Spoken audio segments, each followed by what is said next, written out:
Hey everyone, I think we're live. How is everyone going? Pretty excited to be streaming again. I haven't done this in quite a while. Last time I streamed was probably at least a few years ago when I was streaming under a different name but on Twitch. Streaming about, I'm mostly just playing video games, playing Tarkov and League of Legends mostly.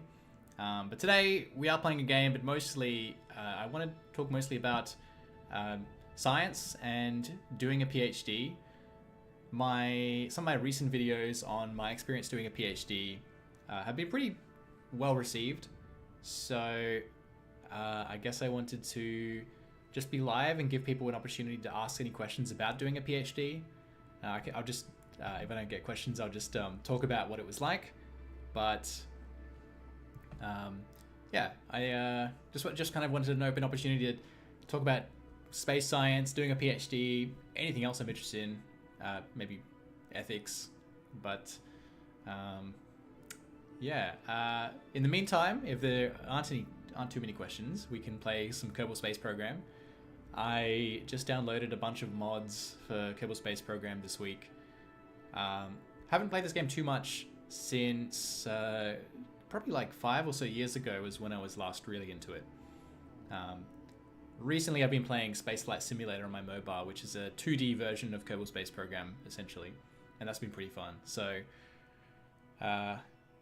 obviously, recently, Kerbal Space Program 2 was cancelled. So that was kind of a shame because I was really looking forward to that game, which made me want to get back into Kerbal Space Program. But with the mods, it looks pretty nice now. So we'll get into that in a moment. Hi, Satara. What was the best part of doing your PhD? Yeah, despite the hardships. Excellent question. The best part? Well, one of the highlights was when I was interning I interned for a year at the Jet Propulsion Laboratory in the US, which is part of NASA. Pretty lucky to get that opportunity. And probably the best part of that was meeting some like super smart people. Very impressive. I mean, the downside of that was got a lot of imposter syndrome, and yeah, like when you're surrounded by very smart people, I guess you can feel a bit intimidated. But it was really cool. I mean, that's kind of an experience that I'll always remember. Meeting people who work on one of my good friends, actually, Dave Duty. He worked on one of the Mars rovers and also the Cassini space probe that went to Saturn. He was in, I believe, the operations team. So part of controlling, like part of like the operations of the rover and of the satellite. So yeah, really cool experience to get to know those people. Yeah, I'd say that was probably one of my highlights. How did the NASA opportunity come up? So it pretty much fell into my lap, to be perfectly honest. So when I was starting my PhD, I was initially I had been talking to the man who became my supervisor at the University of New South Wales. I initially was emailing him, and then I think I went to once the conversation developed a bit more, and we kind of were like fleshing out some project ideas, but it hadn't started officially yet. I went to a space conference in Sydney, and met someone who was visiting from the US, who was from the Jet Propulsion Laboratory, who became my co-supervisor. And I think like my supervisor introduced me to this person, and then just kind of left and said, just talk to this guy. And that was pretty intimidating. But he asked me about my project ideas. So I kind of explained a few of them, and as it turns out, so I was interested in using seismic exploration, which is a geophysics technique that we use on Earth a lot, but then applying that to space. So at the time I was working at an energy company, and in my role I was doing seismic acquisition and processing, but just as applied to resource exploration. So I explained how I wanted to see how well that would work in space and to do some lab experiments on that. And he was pretty interested because that was one of his areas of expertise as well. So it just went from there to him becoming my co-supervisor, and then kind of coming up with a plan to go to the US to spend a year with him, and to use their lab equipment and do some tests. So yeah, I mean, it really fell into my lap. I did manage to get a small scholarship from the university to help pay for that, but that probably wasn't necessary to make it happen, but it did help, because moving to the US for a year was expensive, especially for someone on a PhD stipend. Like, I wasn't being paid by NASA. They were like paying my way in, not in terms of accommodation and living expenses, but like, I guess I didn't have to pay anything to be at NASA, but they didn't pay me anything. Yeah. Hi, Shell. Hi, Shellito. Do you think you could be where you are now without a PhD? Well, probably not. So, I mean, in some sense, yes, and in some sense, no. So I think doing a PhD has given me some authority to talk about certain things, especially space science, but also some other stuff that I probably wouldn't have gotten without that title. I think a lot of the value of doing a PhD is just that people tend to respect someone who has a PhD, like, to respect their opinion if someone has a PhD over someone who doesn't, which is that's always been a funny concept to me. Like, sometimes people think I'm smarter than I am and take my opinion more seriously on certain things, like more than I think they should, because I've become an expert in like a very, very small niche, even within space science. But it's definitely, I mean, I probably wouldn't have the credibility of making the videos I do at the moment. Like, I probably wouldn't have gotten some job opportunities without that.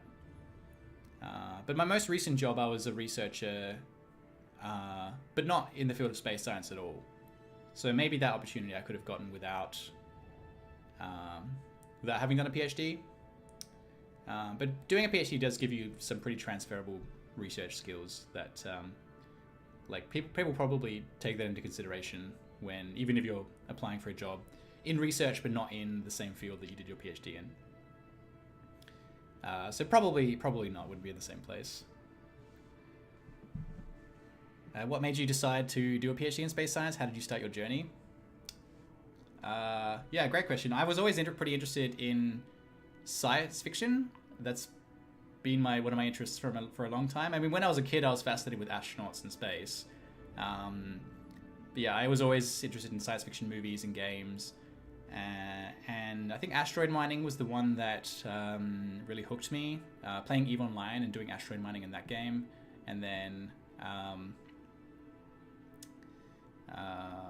yeah, I did my undergraduate degree in geoscience, and I just kind of thought about how could I apply that to space science. I guess like the key trigger moment for me was when I was doing my honors year for my undergrad, and I happened to stumble upon a website for the University of New South Wales, their like space science program, their space research program.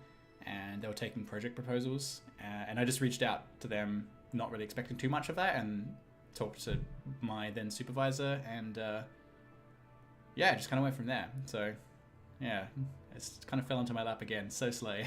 Thanks. Cool. Thanks for the questions. I might get started on some Kerbal Space Program, but happy to keep taking questions. But I'm gonna go ahead and start a new game. So if you haven't seen Kerbal Space Program before,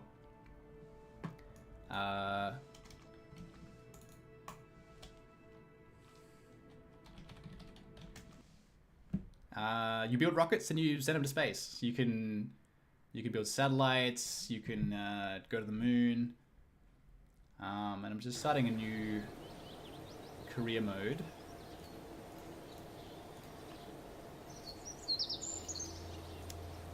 So I have to, like, this is my launch center, and I have to build rockets and unlock parts to build rockets. So yeah, this should be fun. So you take missions where you have to do certain things. So the first mission is just to like launch the vessel, escape the atmosphere, or collect scientific data. Missions to orbit, and later on you get harder and harder missions where you have to like go to the moon or something. So let's build a rocket.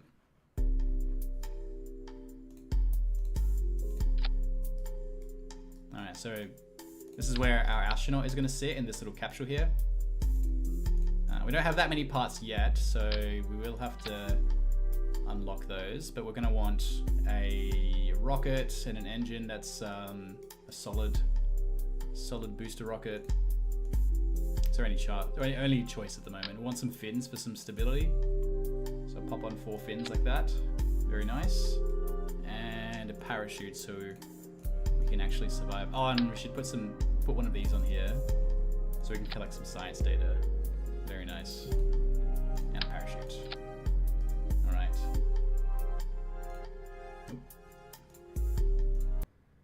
Cool.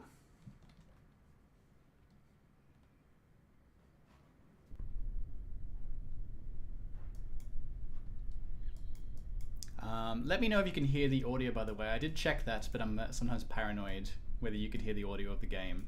You should hear a loud rocket in a second. Alrighty. Take off and just get some horizontal velocity, otherwise get a little bit too fast to survive down the fall. So we head out into the ocean here. The game looks really nice, actually. I mean, there's so many mods on, and I'm impressed it's still running kind of okay on my PC, but like the clouds, I mean, that's not in the base game, that's the mods. So it looks really cool. And there's the moon that we're going to go to one day.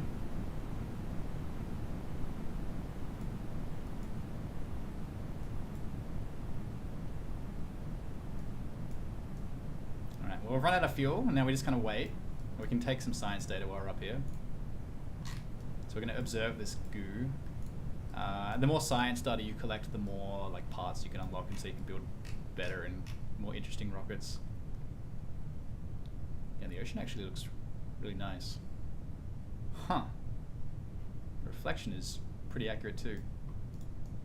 I'm nerding out over the accuracy of the graphics right now. I'm just going to speed up time a little bit, because otherwise we'll be falling for a while. But just want to make sure I don't crash into the ground.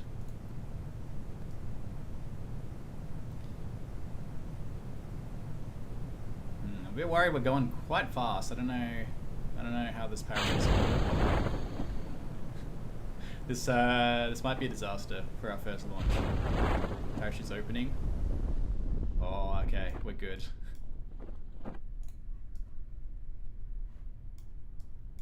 I think we've made it.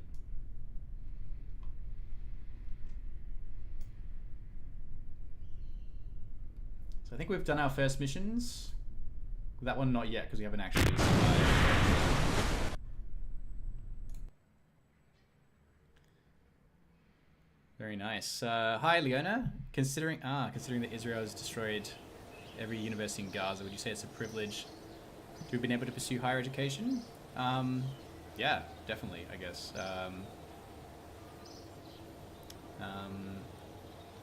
Yeah, of course.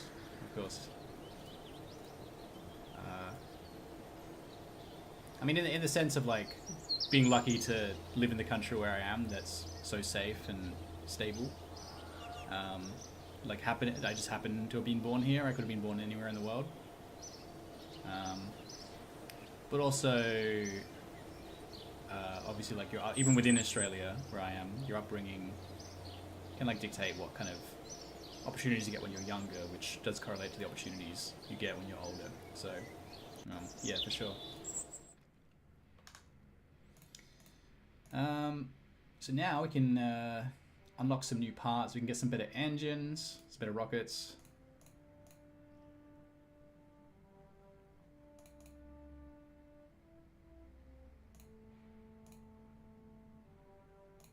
All right, nice.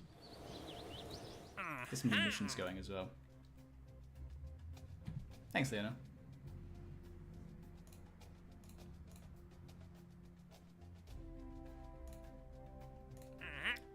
Alright.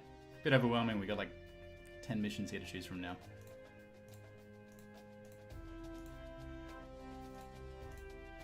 I don't think we're ready to orbit just yet. We probably need to do a few other easier missions first to get some better parts.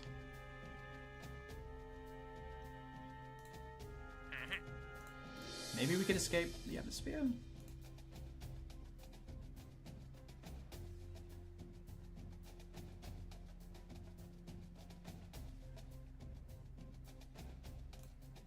That one doesn't look too bad.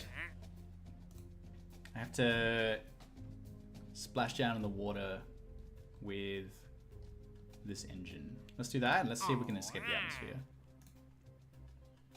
Might have to do these in 2 different missions, but we'll have to change up our spaceship here a little bit.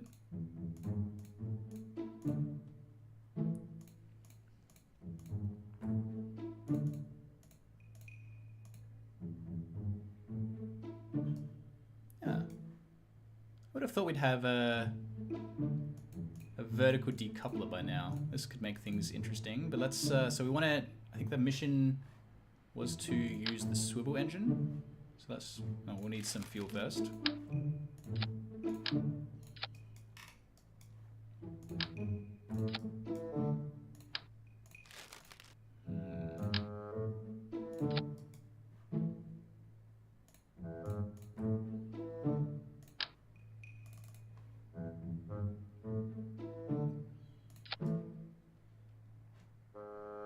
Rather than trying to do 2 things at once and failing, I'd say we just do the splashdown first. Hi Stephen, do you think people who are prone to depression should think harder about doing a PhD, I guess? Do your caveats apply to those who have had a history? Yeah, so I think what Stephen is talking about is, I've talked before about how there's a correlation between depression and people who do a PhD. I forget the exact statistics, but like people who do a PhD have a moderately higher. Think harder. Yep. People who do a PhD have a moderately higher likelihood of being depressed. Now I'm not, like, the caveat to that is I'm not aware of any like evidence for causation. It could just be that people who are more depressed are more likely to do a PhD, or that maybe there's some other trait that, like, people who have this other trait are more likely to be depressed and are more likely to do a PhD. That's quite possible.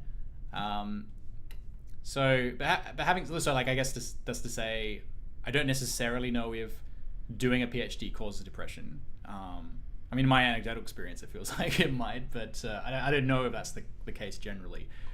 But in general, should someone who is prone to depression or has had a history of depression reconsider a PhD? I think that's a fair thing to do, because it is pretty hard for a couple of reasons, and one is just the lack of clear direction, and often you don't know whether you're doing a good job. You don't know if you're doing the right thing. I think that's true of every job, but I think especially so for a PhD, because you're breaking new ground and trying to do things that no one's ever done before. Let's launch this rocket and then I'll finish answering that question, because I think it will take a while to land on this one. Oh, no, that's a disaster. I've launched my parachute at the same time. Okay, yeah, that's not going to go too well for us. Maybe I can salvage this. No, I can't. I'm going to start that one again.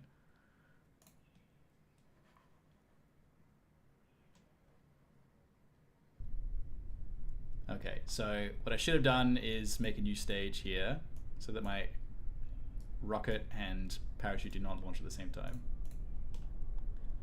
Okay.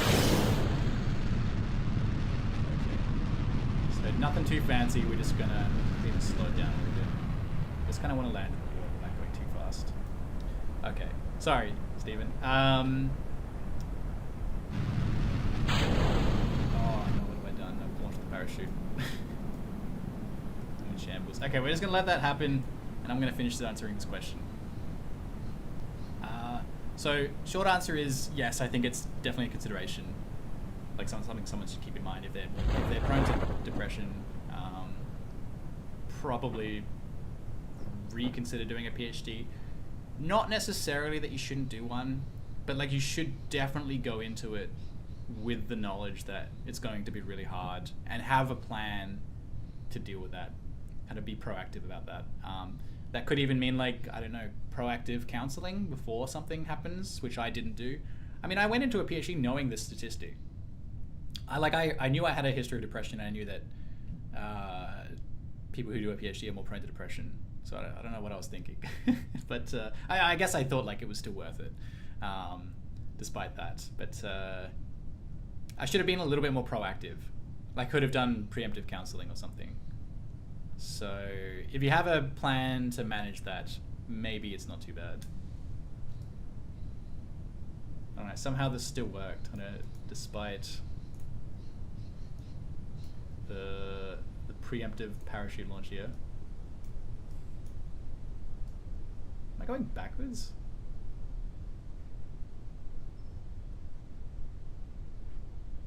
How bizarre. How am I going left? Hey!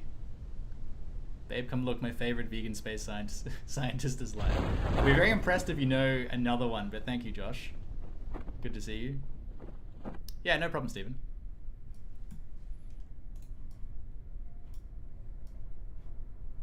Alright. Another successful rocket launch. Oops, I should collect some more science data. Quick. Nice.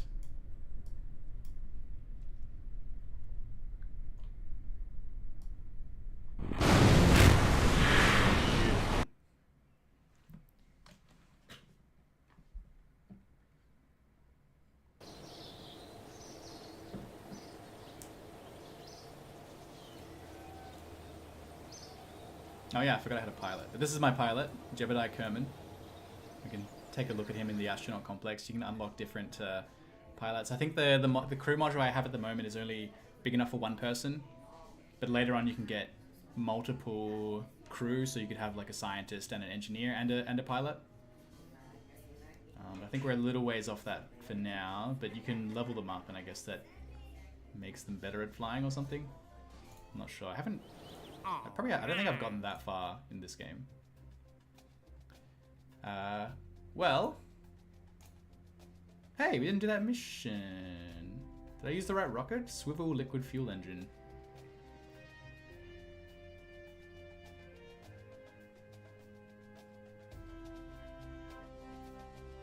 Not sure what I'm missing here.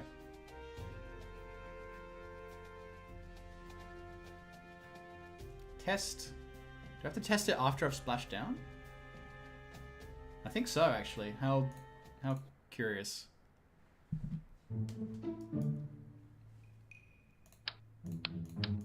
Just gonna go minimum fuel on this and smash this one out real quick. Remember to actually separately stage those.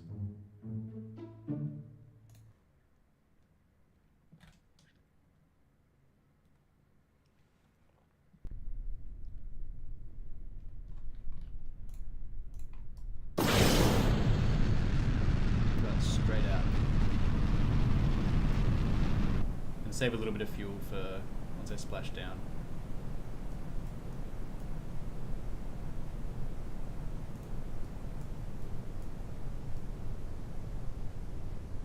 Yeah, I underestimated how light this thing is now because I've taken off half the fuel.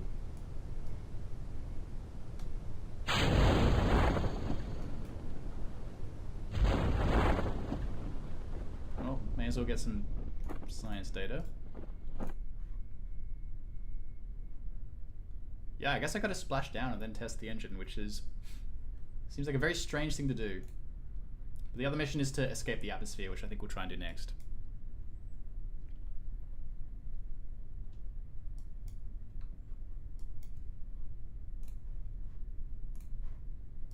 Alright, speed it up, get to the ocean.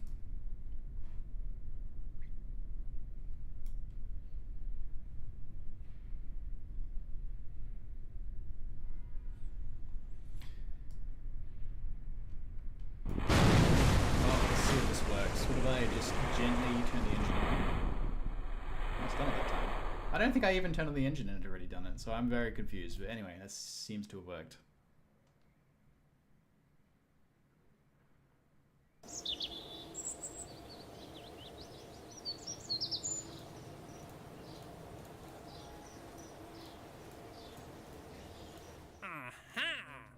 Hey!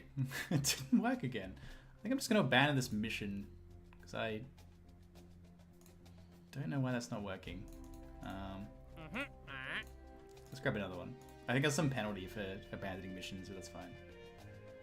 Test the Pug liquid fuel engine in flight.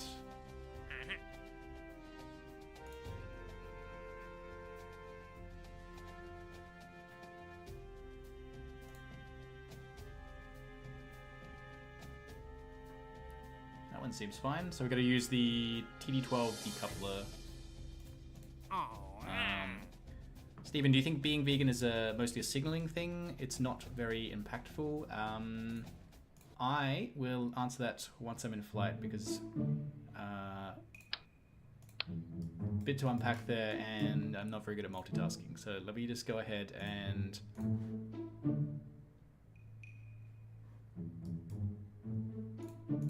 launch this thing, and then we can talk about that.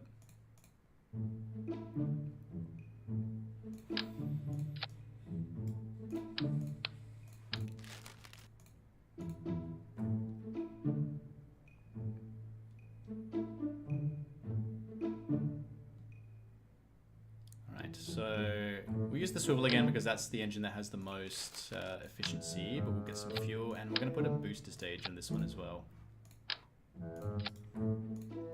So we're aiming to break orbit, break the atmosphere, and test that decoupler at a certain altitude. So we'll get 2 boosters on the side.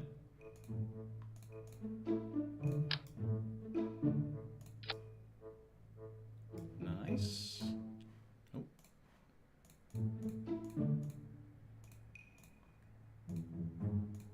Looking for my, there it is, aerodynamic nose cone.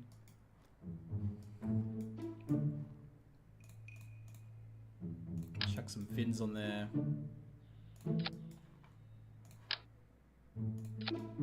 It's pretty ugly as far as spaceships go, but I think that might do the job. Just make sure everything's staged right. So we want all engines to fire at the same time, then it's going to decouple these, and then later decouple that, and then parachute. Alright.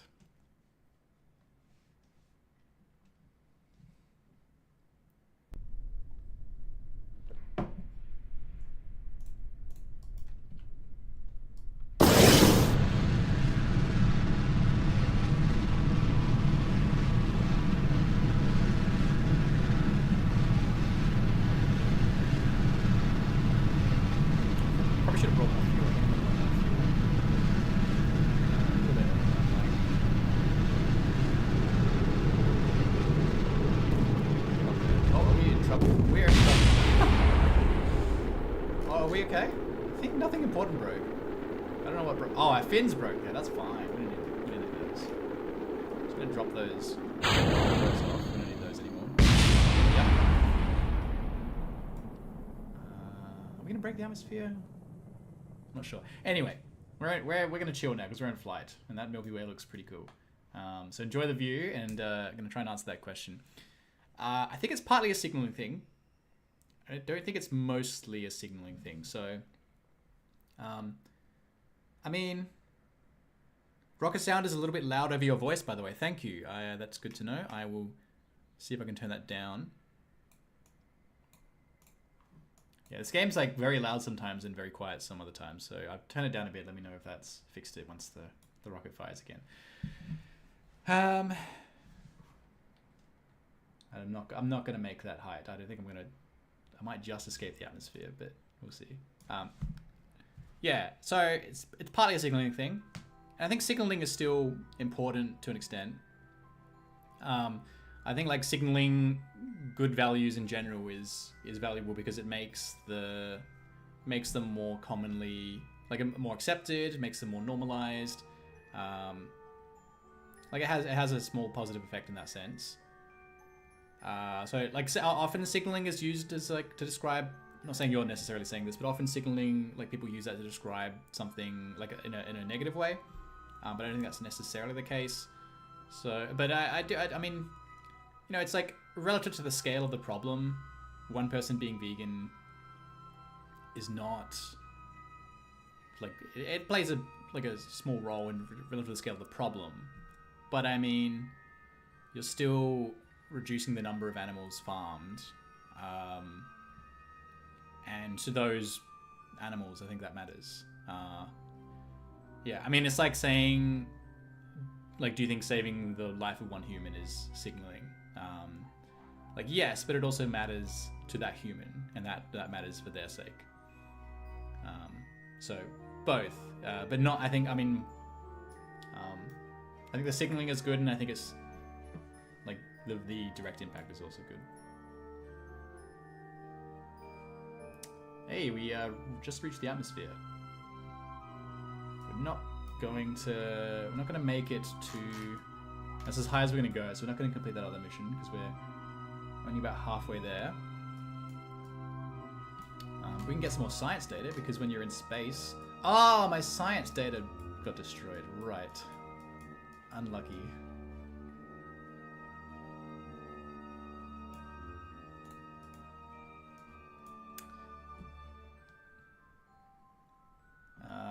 Okay, well...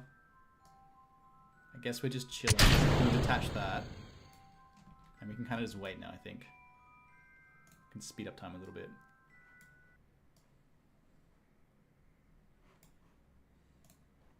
Alright, it's going to get a little bit hot in a sec. Anyway, I hope that answers the question, Stephen. It's going to get loud again in a sec, so let me know if this has fixed the audio very much.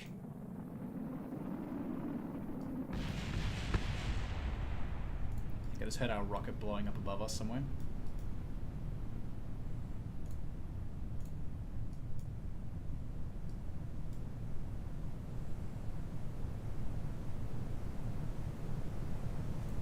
So luckily our parachute is still intact somehow, so we should be okay here. Oh, I've goofed. I got carried away and left it a little bit too late. We're gonna have to start that one again, unfortunately. My apologies. Multitasking is not my strong suit.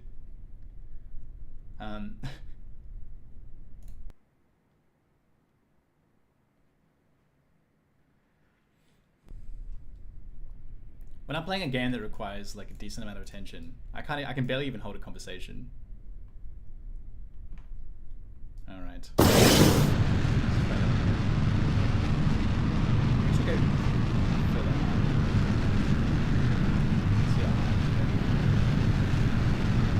Normally you want to put in a bit more horizontal velocity if you're trying to make orbit, but we're going to lose our science data.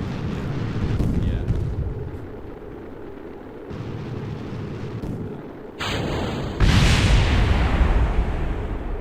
Oh, the science data has survived. Beautiful. Just lost like half of our fins.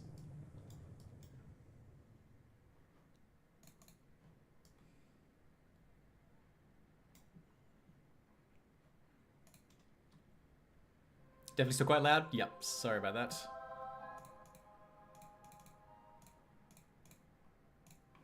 I'll turn it down a bit more.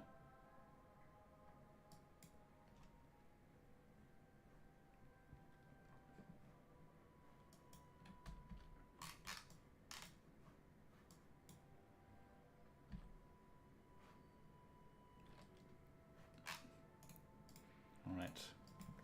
I'll try not to forget to activate my parachute this time.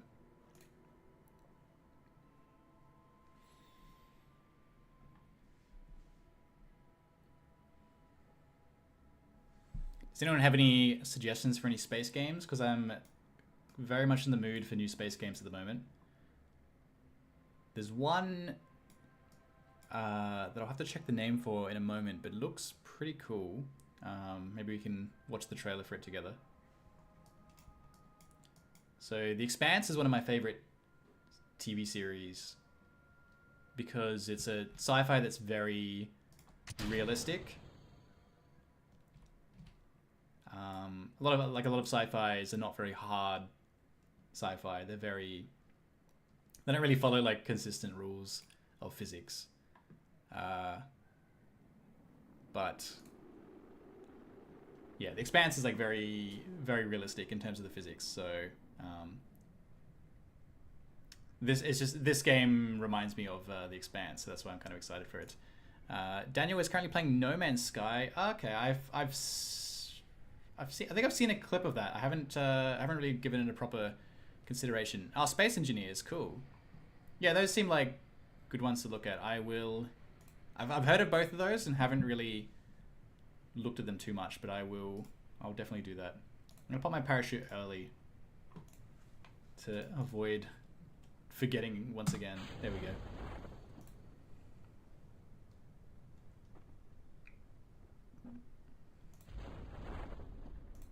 Excellent.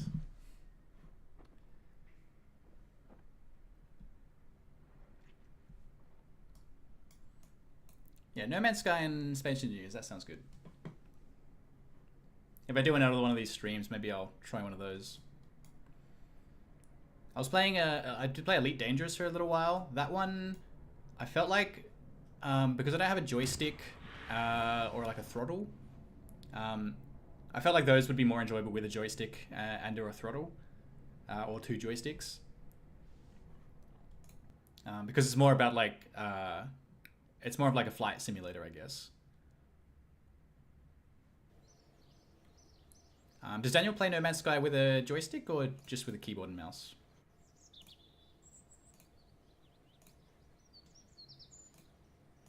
Alright, we should have enough to buy unlock some more rockets. Oh, we got heaps of science data.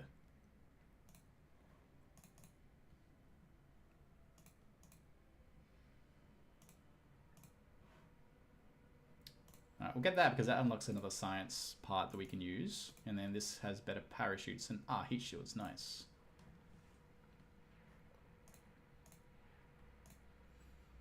Oh, controller, okay. Yeah, I don't have a controller because I haven't played I haven't had a console in so long.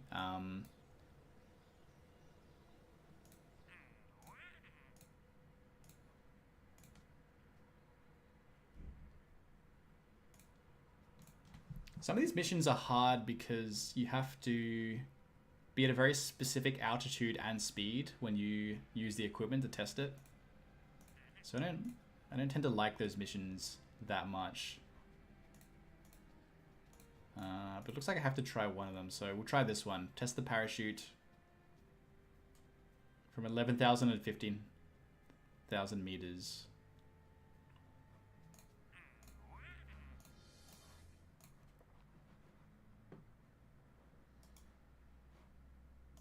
All right, we'll try and commit to getting to orbit as well here.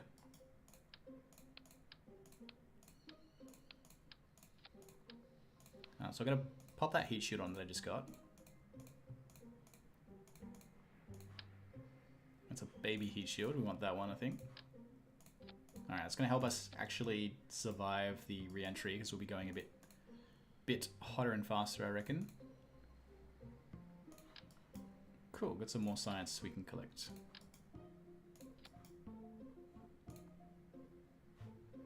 Oh, and better. Oh yeah, that's it. That's a big rocket.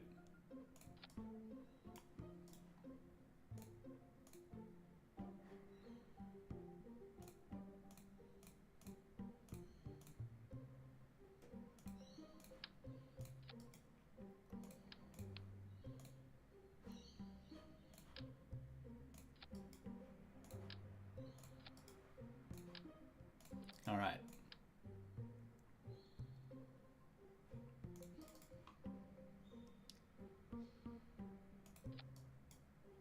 What is that? There we go. It's not snapping. There we. Okay. All right. If this doesn't get us to 180,000 meters, I don't know what to do.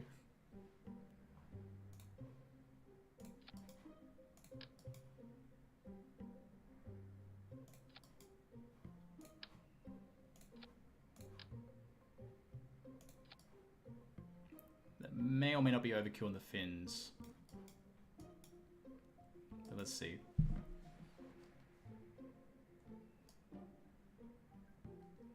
I think these probably should be a bit lower.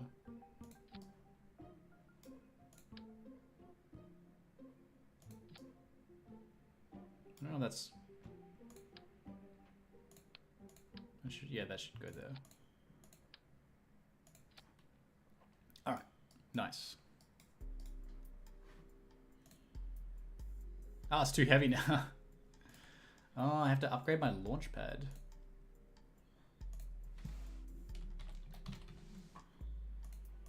Save that and see if I have enough money to upgrade the launch pad.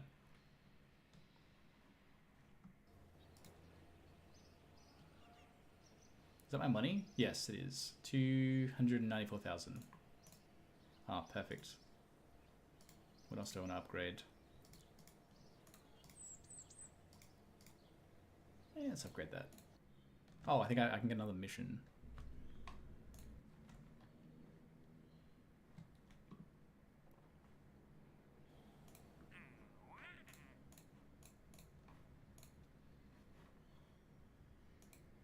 Oh, I get up to 7 missions now? Interesting. I don't like most of these missions though.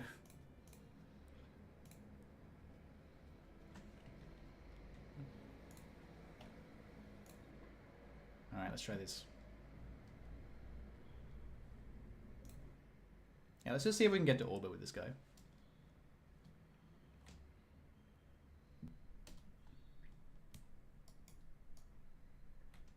That's very wobbly. Just gotta fix this. Yeah, nice. Alright.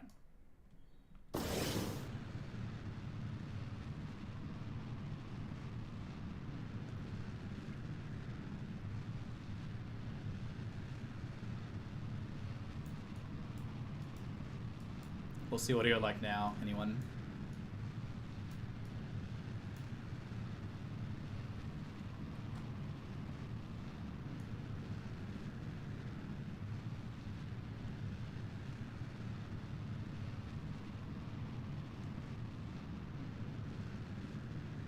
We're getting a bit hot again. Oh boy. I think we're gonna lose fins. Okay, fins are fine. Fins are fine.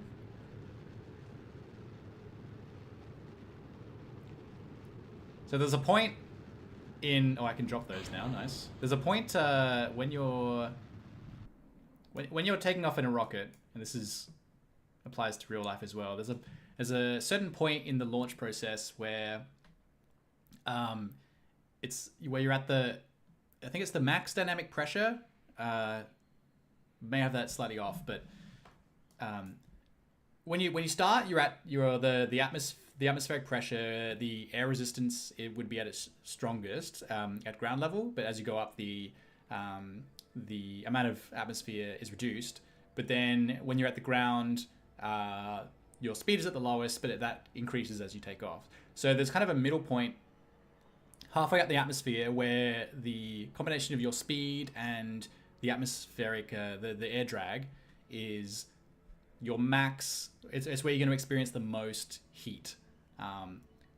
So that's the point you saw there where some of my stuff just started to fly off there. Mostly the fins, because they're probably the most weakest.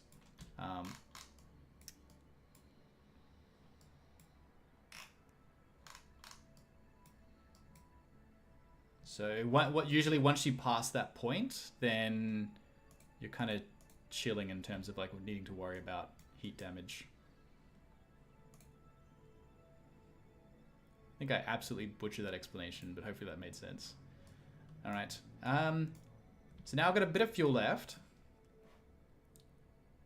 See if we can get some kind of orbit going.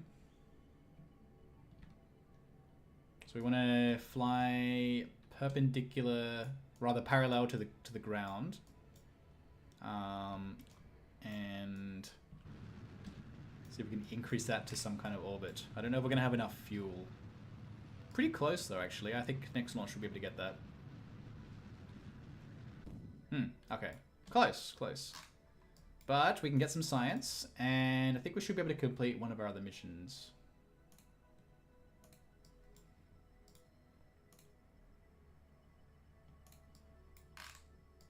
Can't see. I need some lights on this thing.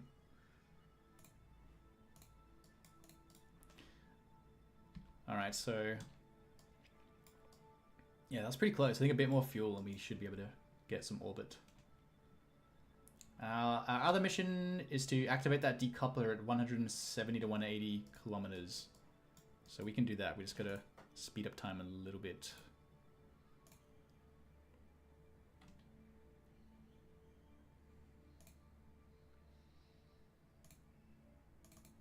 Alright, now I think. Yeah, nice.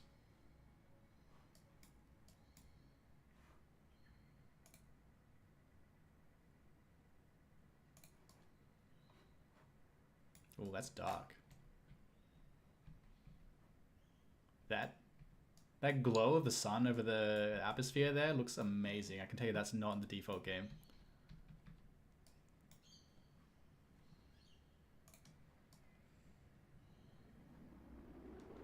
Alright, I do have a heat shield, but I'm a bit worried about my science data flying off here.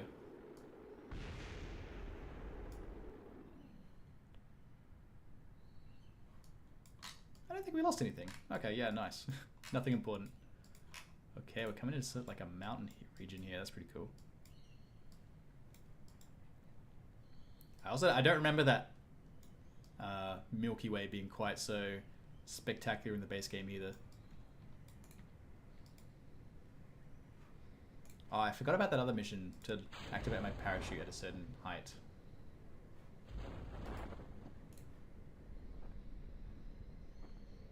Oh well. I think I might have been going too fast at that point anyway, so probably wouldn't have been able to do that. Apologies if you can hear the street noise. Every now and then we get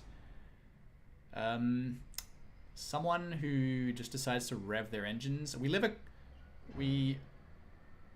in a pretty like busy area, and I'm still adapting to the increased noise from where the last place we lived was a lot quieter.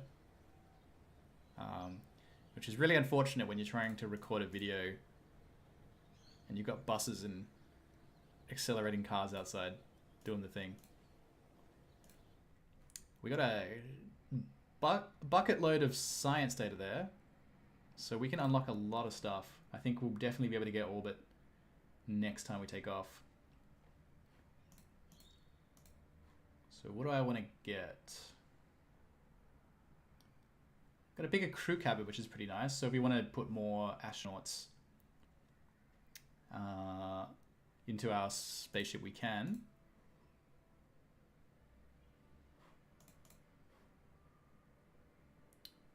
I'm gonna take better rockets, but then I think I'm gonna do the science, because the more science options I have, the more science I can unlock, and that'll just accelerate everything. That looks good.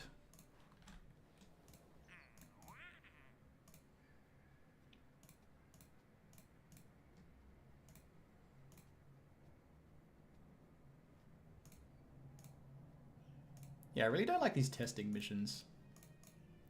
They're a bit too restrictive, I find, but we can try and do that parachute one, and let's see if we can orbit.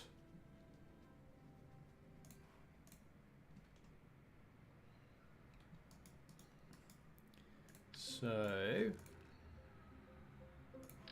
more fuel, and maybe we have a better rocket. So the main thing I'm looking at here for my engine is the thrust. I want something with... So there's thrust and efficiency with rockets. I don't see efficiency.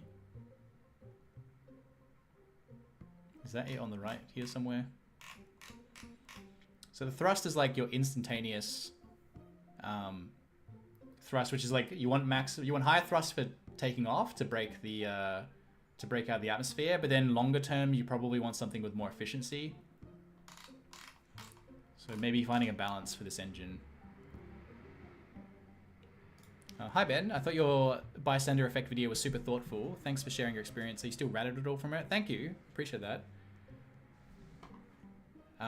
Efficiency is the ISP. Thank you, Ender.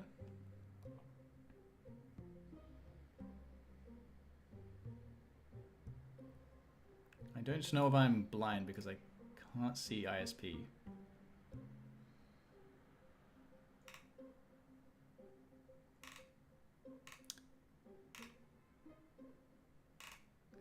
Ah, yes. Okay, 250.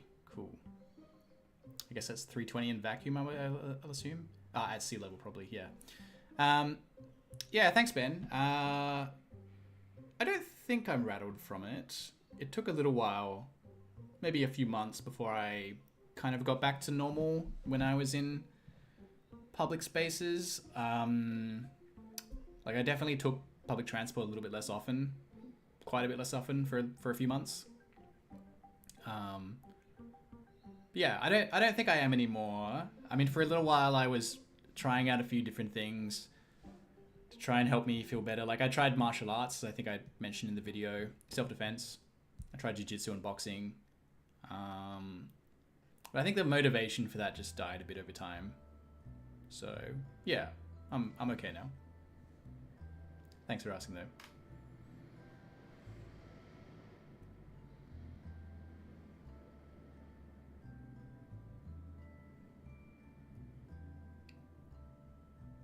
I think we're just going to go for this one. It's got decent efficiency and max thrust.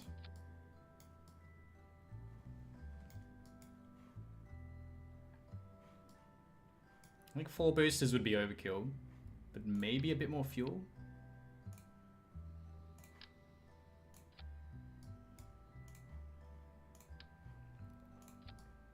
Let's see what other science we can whack on there.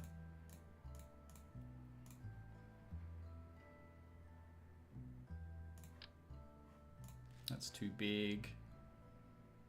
These are like actual large modules. I don't think we have anything. Oh, what's that? Ah, you can. That's interesting, but I don't think we will bother with that for now. All right, let's get orbit.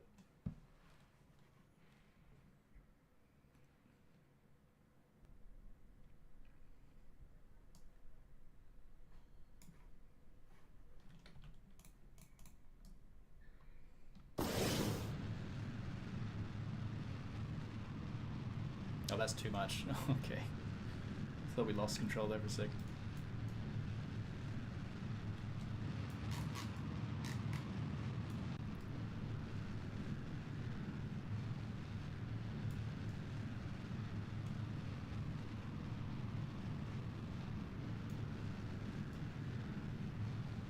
Get a bit more horizontal velocity here now.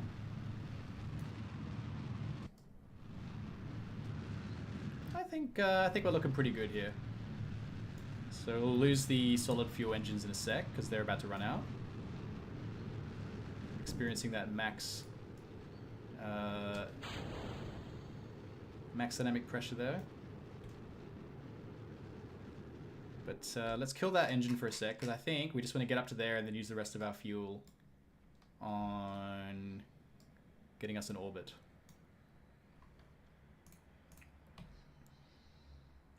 Alright, we're looking good. We've got like just under half our fuel left.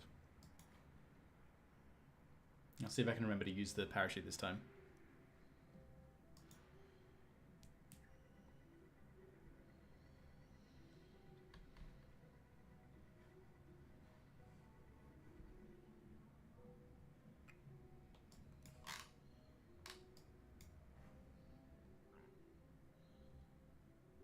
Alright, start firing just before the top of that orbit here.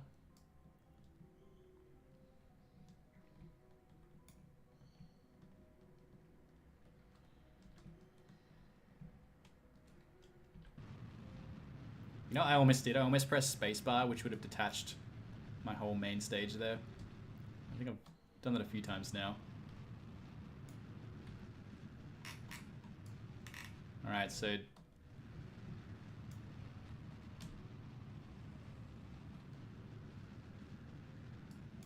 slow down just a bit. Because I don't want to accidentally use all my fuel and be unable to get back out of orbit. Okay, it's going to be a bit closer than I thought, but I think we're going to make it. Oh, stop.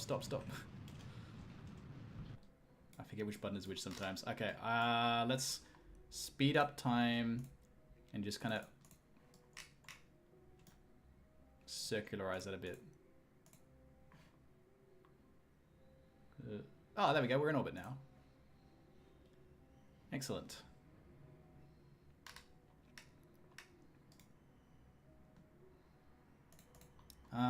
And did you remember how to get the periapsis and apoapsis to show on the orbit itself? Is there a way to do that?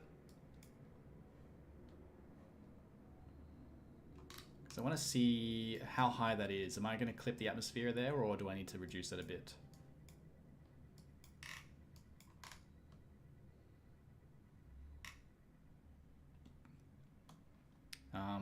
While we potentially wait for a response, otherwise we'll wing it, I would like to have a look at this trailer for that space game I was talking about before, because pretty excited for the realistic space combat on that one.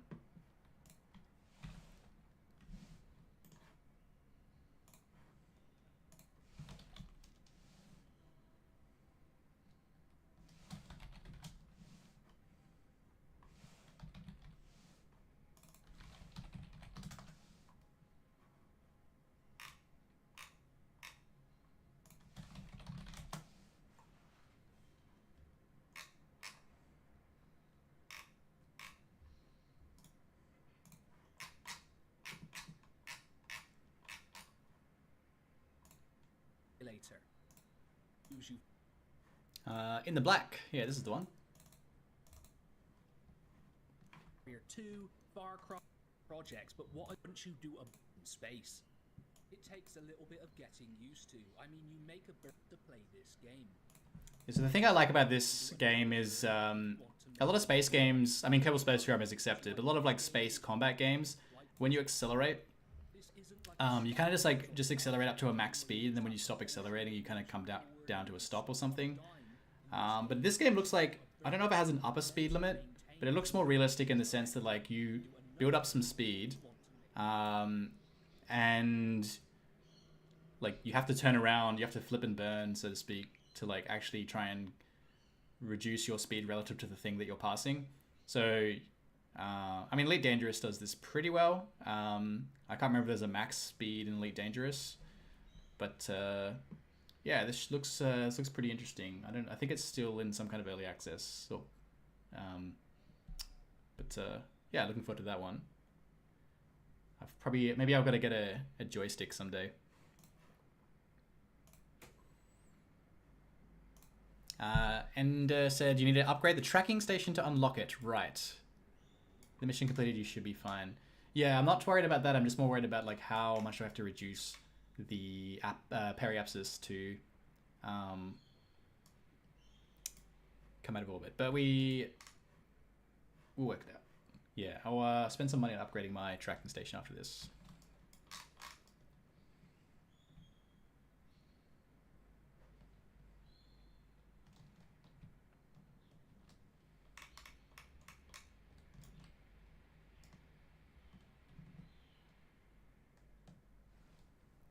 So what we're going to do is, which way am I going? I'm going right.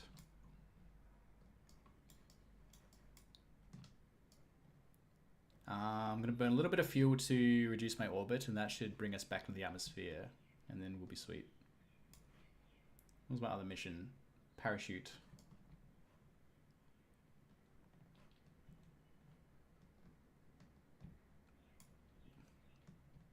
I've forgotten which symbol is which on the HUD there.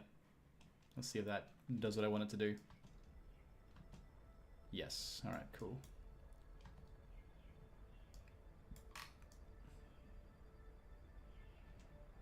All right, that should be good. I want to go for a shallow approach because ideally I'd like to slow down enough to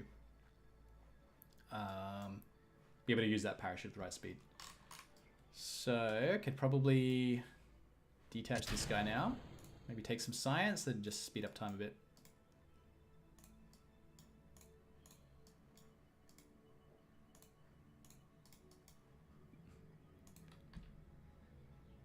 All right, let's do that. And Ben, have you checked Star Citizen? Could be a fun one to stream too. Yeah, I don't think I've ever gotten around to playing Star Citizen, but I did many years ago when it was first announced. I did back the game on Kickstarter. Something like $70 I paid to unlock one of the ships. So this game has famously been in development for a long time, and people joke that it will never end up coming out. But they raise a lot of money initially by like selling, like depending on how much you back the game for, you get a certain amount of, you get like a ship of a certain quality or size. And some people backed the game for like $5,000 or something, and unlocked a big ship, but the game wasn't ready yet at that time. So you had a big ship, but at some long point in the future. Yeah, so I've never gotten around to playing it. I think once I tried, but it was on an older PC and it just didn't run. But I did get a new PC last year, so it's probably worth trying that one out.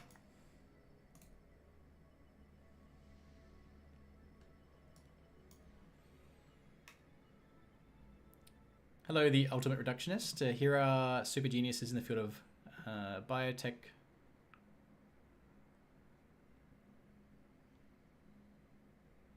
It's a lot of names.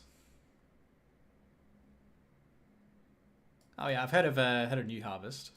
Been following them kind of semi-closely.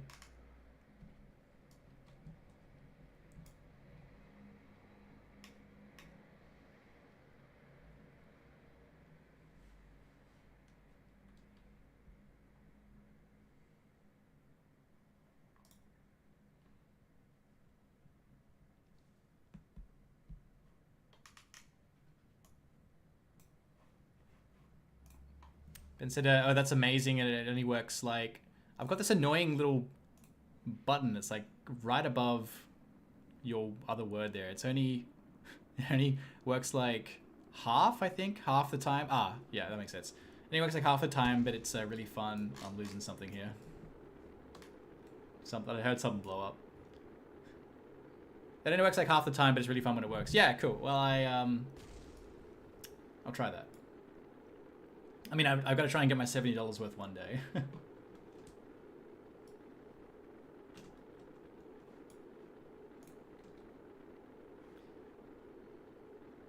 (11,000 to 15,000 meters, 80 to 140 meters per second. I don't know how this is going to go. I'm still going really fast. Oh, there we go.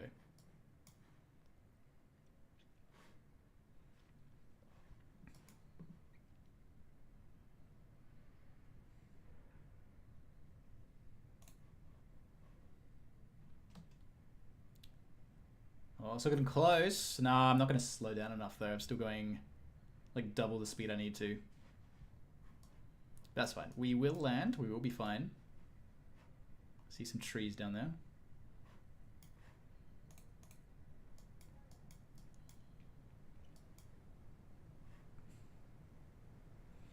I have noticed that if I pop the parachute at the right altitude, but then if I keep the time accelerated to ×4, sometimes the parachute doesn't actually fully deploy. Like, I think just because they're speeding up the game, it seems like you kind of just go right through that point. Like, it doesn't register that your parachute should be fully deployed or something because you're speeding up time. Anyone else who's played KSP, I'm not sure if that's been your experience, but I always, now out of paranoia, when I deploy my parachute, I slow down time until it fully deploys and then redeploy it, re-accelerate the time. So otherwise it takes forever to actually land.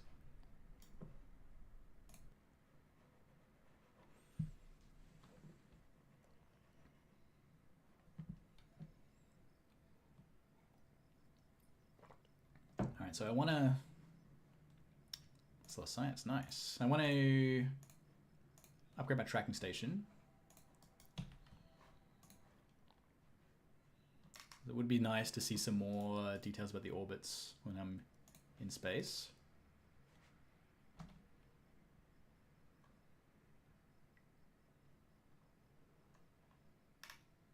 I'm not sure if I need that second upgrade just yet. If you press the altitude sensor at the top, it changes to above ground instead of above sea level. Right, maybe that's been it.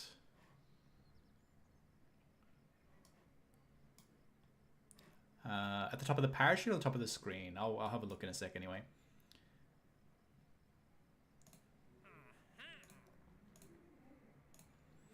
Oh, we got a mission to explore the moon already.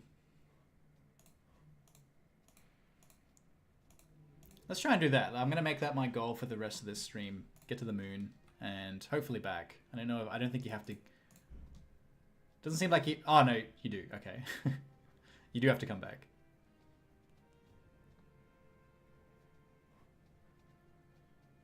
Oh, this is a flyby. I don't even have to land on the moon. That's easy. Says the guy who just got to orbit for the first time.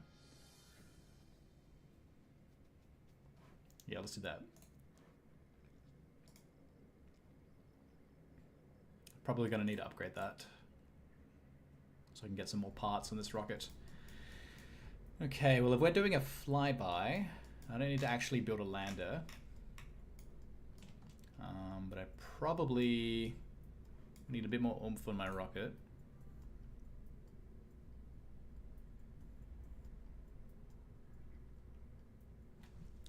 Hi Kayla, what's your favorite planet and why?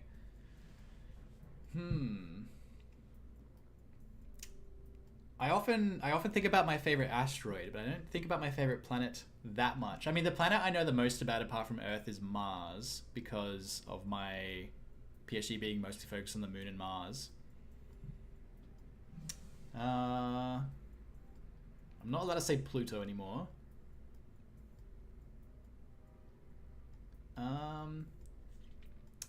It might be Neptune, because it's like it's far away enough that it's a bit more mysterious than some of the closer planets, and it's a bit quirky.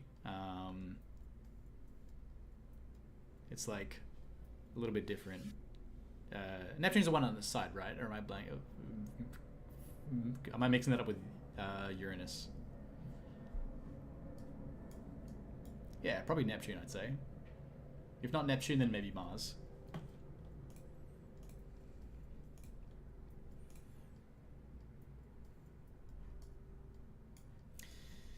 Okie dokie. I'm gonna want actual staging now. So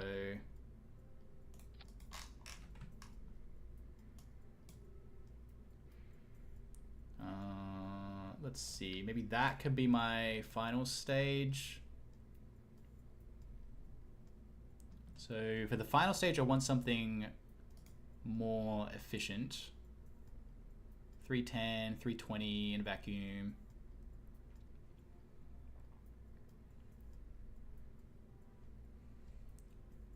.305. I think as it turns out, that's actually the most efficient. Because I want to get the most out of my fuel once I'm at that point.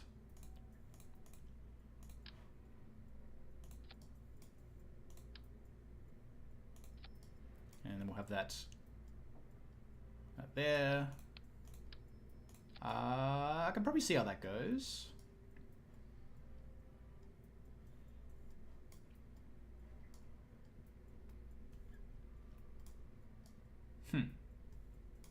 I don't have a third stage, but I'd probably only want that if I'm actually going to land on the moon, which I'm not this time. I'm just going to do a flyby. So maybe that's okay. I could probably... Can you see your total thrust somewhere?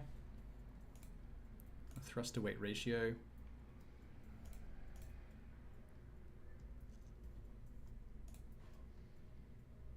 Is that it? 2625 meters per second? Is that my total delta V? Can't remember what you need for the moon. I might just try that. Hi Ben, does thinking about space so much impact your worldview or how you treat others? So probably not on a day-to-day basis. I guess thinking about space makes me, well, it makes me, I mean, I'm a bit more aware of some of the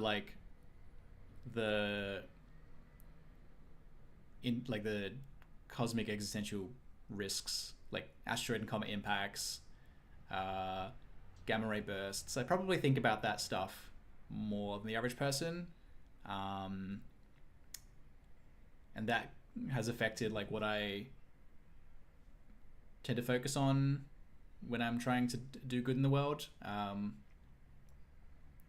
But in terms of like how I treat others, probably not so much. I know some people, like one astronaut said something like being able to see the whole planet at once when from space, or whether, I think they might have been on the moon when they said, or they were talking about their time on the moon.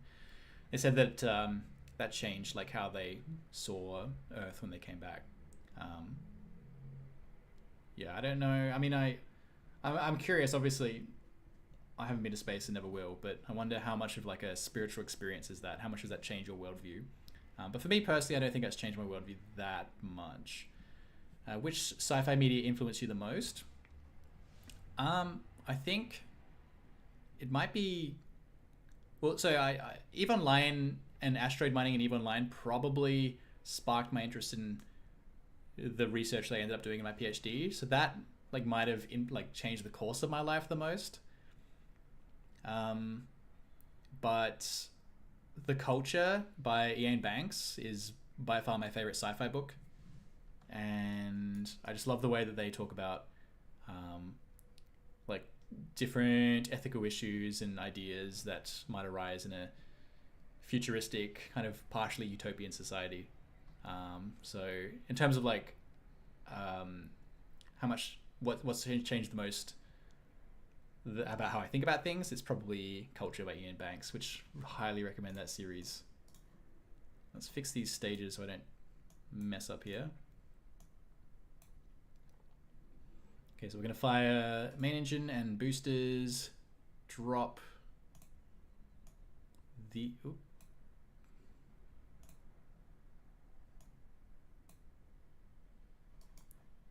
What do I have? What is going on here? There we go. Okay, yeah, so I want to drop those, then drop that later, fire that, drop... Yep, all right. Let's give this a crack.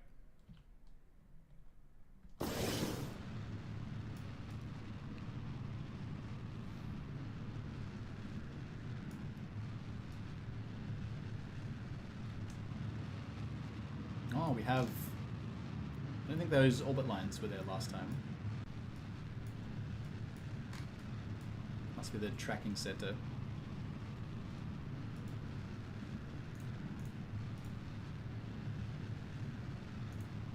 Ah, that's height above sea level and terrain. Nice, thanks, Ender.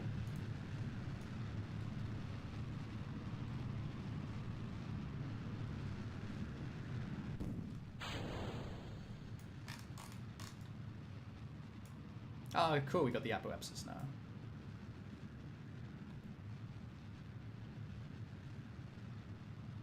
Get up to a bit over 100 kilometers and then kill that first engine for now and save some fuel there. So I'll want to circularize my orbit, and then if I set that as target,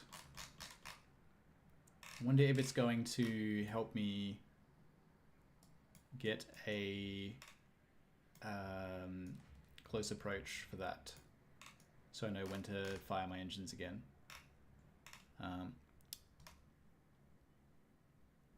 If I actually did the training before playing again, I probably would know these things.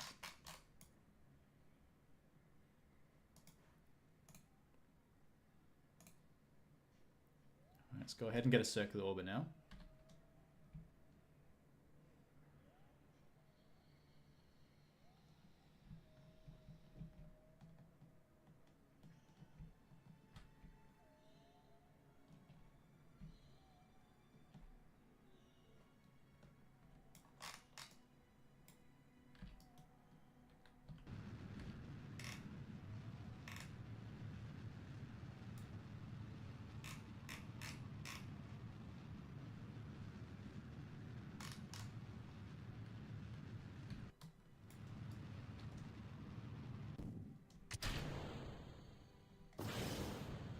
Has yeeted that lower stage away.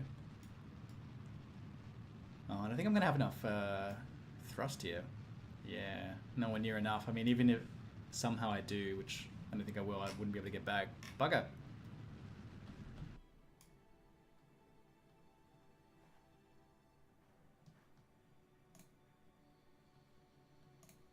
Maybe I do need a third stage, or just see if I can make my other 2 stages bigger. I'm just gonna... We'll just kill this mission. I'll get some science and come back. And maybe try that again. Something a bit more powerful.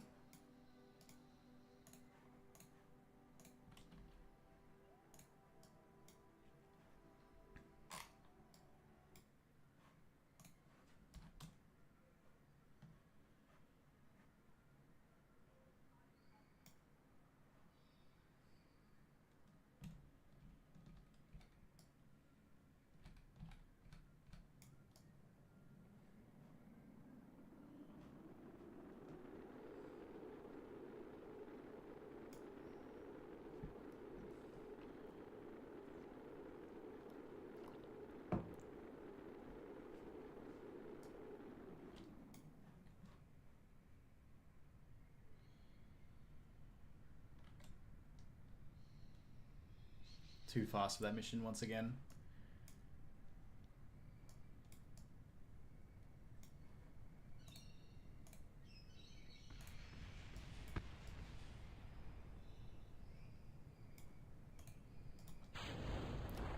Oh yeah, we're actually like, the ground level is like 1500 meters above sea level here, so that might have been throwing me off before.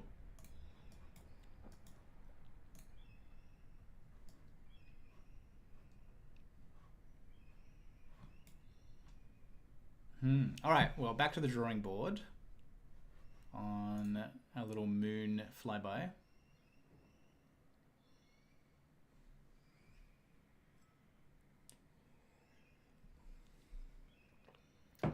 Before I do that, does anyone want to see a cat? I can go and find Gemma and show her off for a sec. Maybe I'll do that. I'll take a quick 30-second break. I'll come back with a cat. Would be nice if she wants to sit on the bed behind me like she sometimes does, but if not, we'll get back to our moon mission. I'll be back with a cat, hopefully.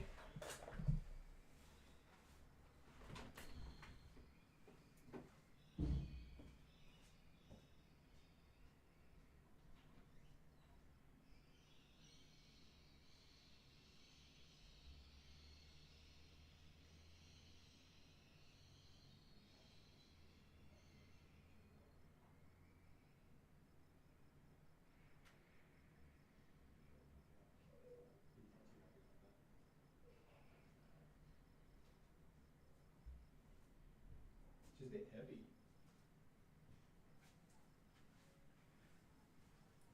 She's not super happy about this, I think. So she may not stay long. But this is Gemma. And she's getting a bit chunky because it's harder to pick her up than it was a couple of months ago, I think. But yeah, Gemma, you can go.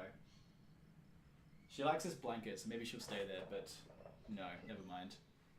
Never mind, we tried. Gotta respect the cat.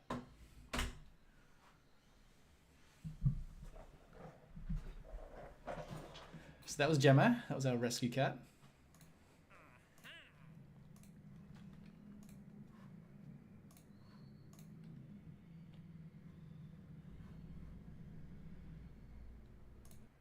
Yeah, she is so cute.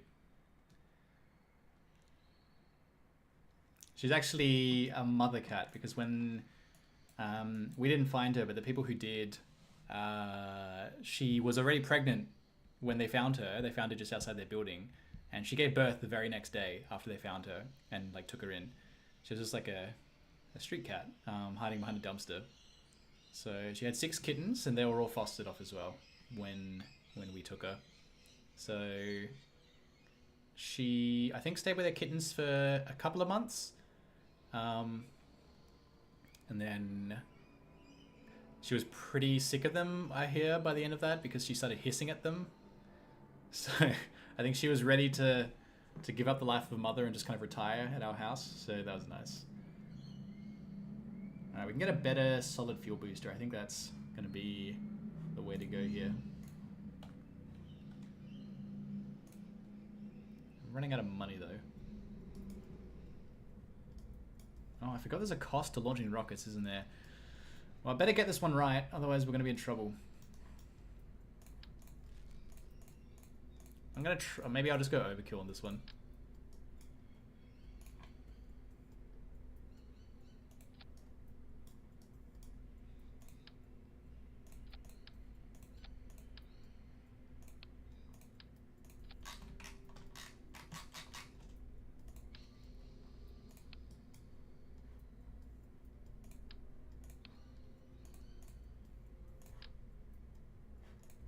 Add a bit more fuel to that last stage. And then beef up that lower stage. I don't know, maybe just a bit more fuel.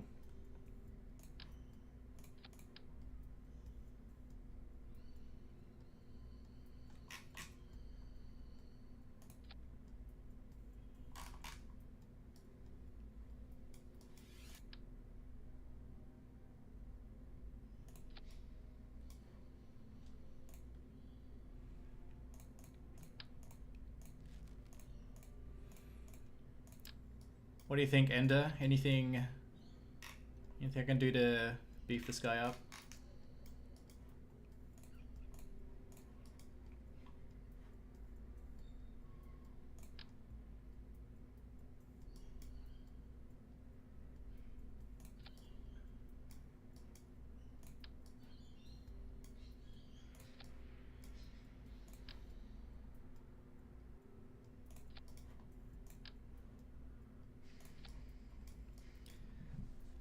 Ben, do you think we have any chance of selling the stars?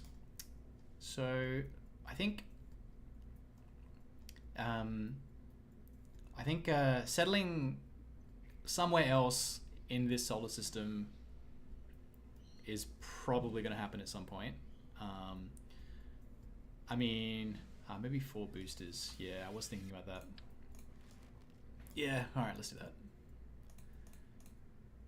Yeah, so I think like settling other parts of the solar system, probably.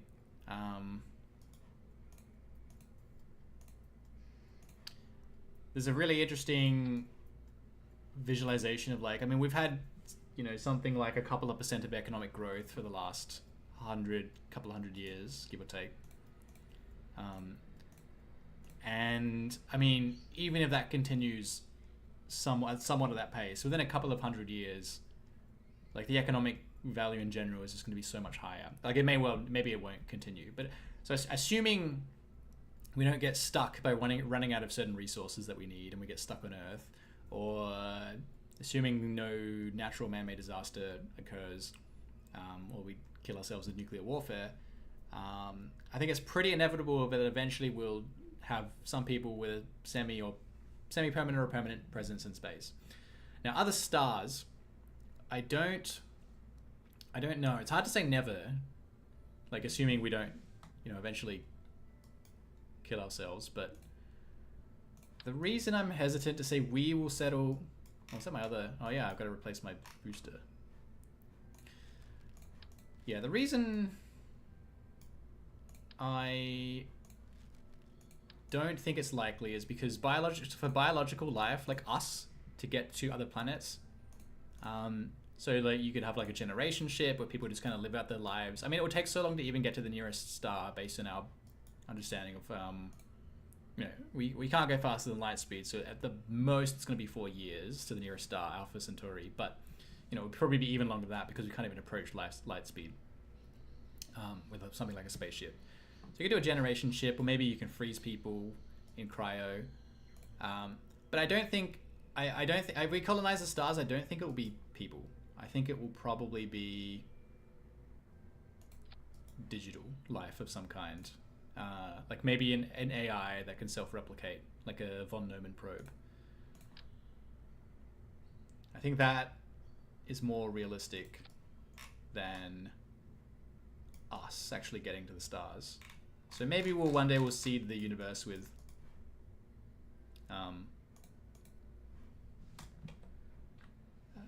like some kind of digital probe. But yeah, us personally selling the stars, I mean, us personally, no, we won't be around. But humans, yeah, I'd lean against thinking that's likely.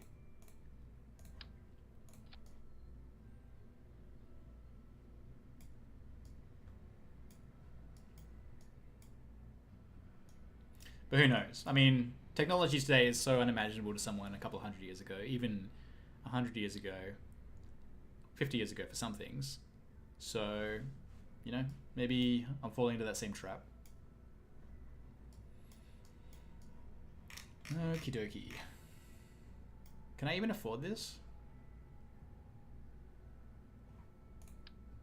Yes, just. Alright. I'm going all in here.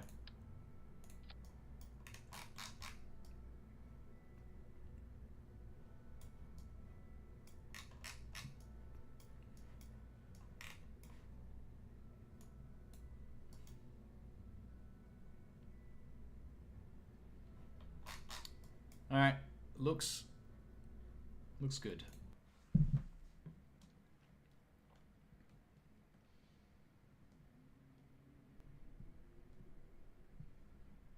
That is a wobbly. Oh, I do not like that. I do not like the look of that. I don't know. That's... Maybe I need another... What if I... Yeah, okay. Let's quickly go back to the drawing board. How do I... Can I revert to build? Yes. Oh, and I've forgotten fins, so good thing I came back.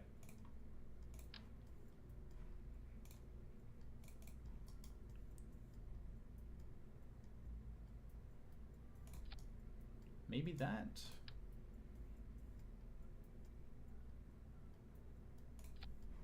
Just want a bit more stability on those boosters.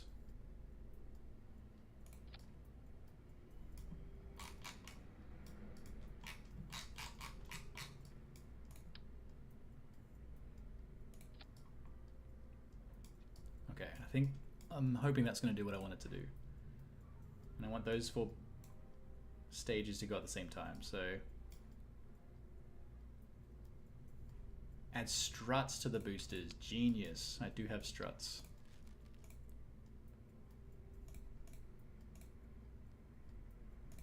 Or do I have struts?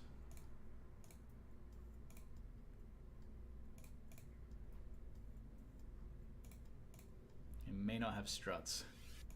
Do I have enough science to unlock struts? Landing strut, no.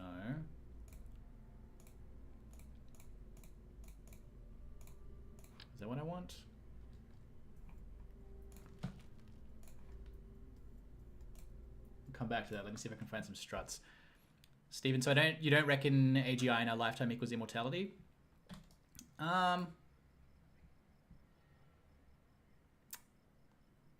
It's a good question, but I mean, AGI will change. Oh no, there's the struts, isn't it? Yeah, I'm like 6 science off of getting struts. Devastating. All right, we'll go with the double. The double coupling strategy. Yeah, I mean, AGI is obviously like would change everything, but there are a lot of things that could go wrong with AGI. Like, I think people are like people who are like bullish about AGI are probably overconfident on how well it's going to go for us, at least. Like, if an AGI is an AGI, and it's probably like, you know, people think it's going to take control despite our attempts to contain it, or to have it do what we want it to do. So I don't think that would go necessarily that well for us as humans. I think the AGI might be chilling, might have a great time, but us, maybe not going to go as well as some people think. But let's say it does.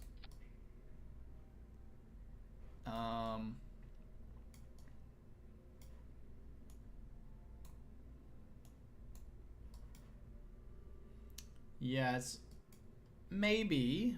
I mean, I actually don't know. It is a really interesting question. Like some kind of limited AI that we can control and does what we want it to do, like could extend our lives by quite a lot, maybe through like massive...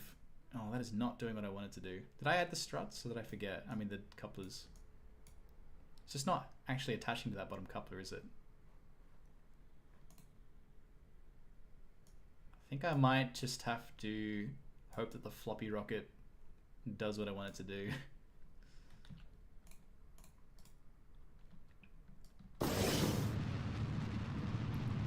Okay, that's not terrible.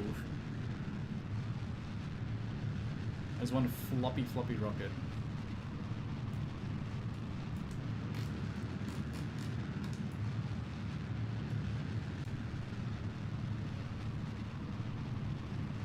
Yeah, it is a really interesting question, Stephen. I don't really know, but my intuition, my opinion is that AGI won't go that well for us.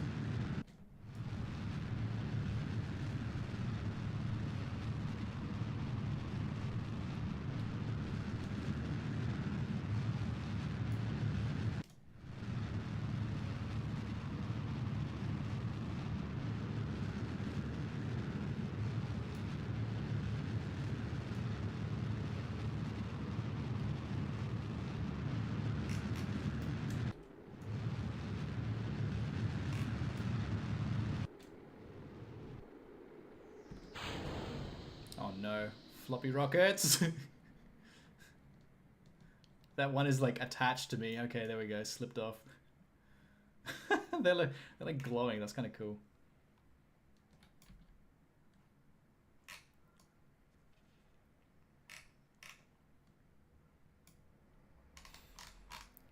Alright, I'm feeling somewhat confident here.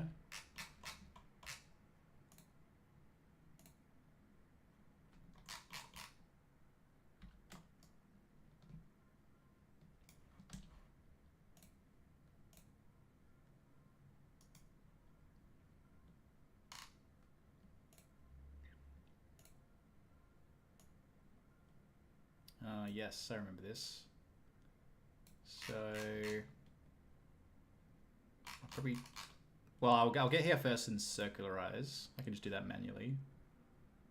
But then I want to try and build some kind of maneuver that will take me on an intercept with the moon.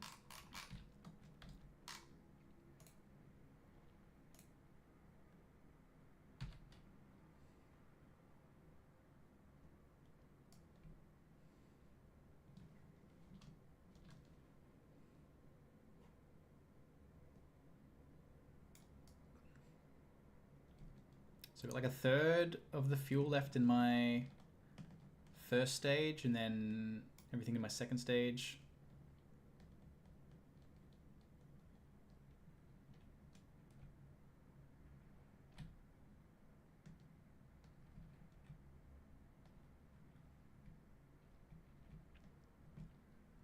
All right, let's see how this works.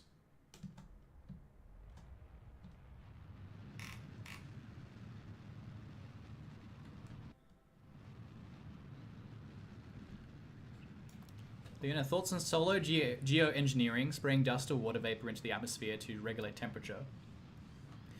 I think it's something we should consider.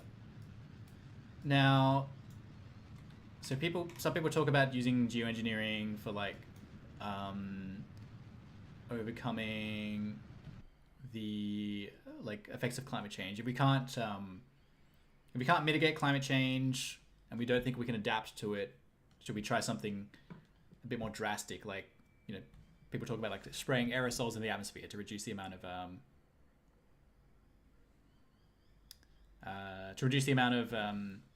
like incoming solar radiation, for example, like reflect some of that back into space.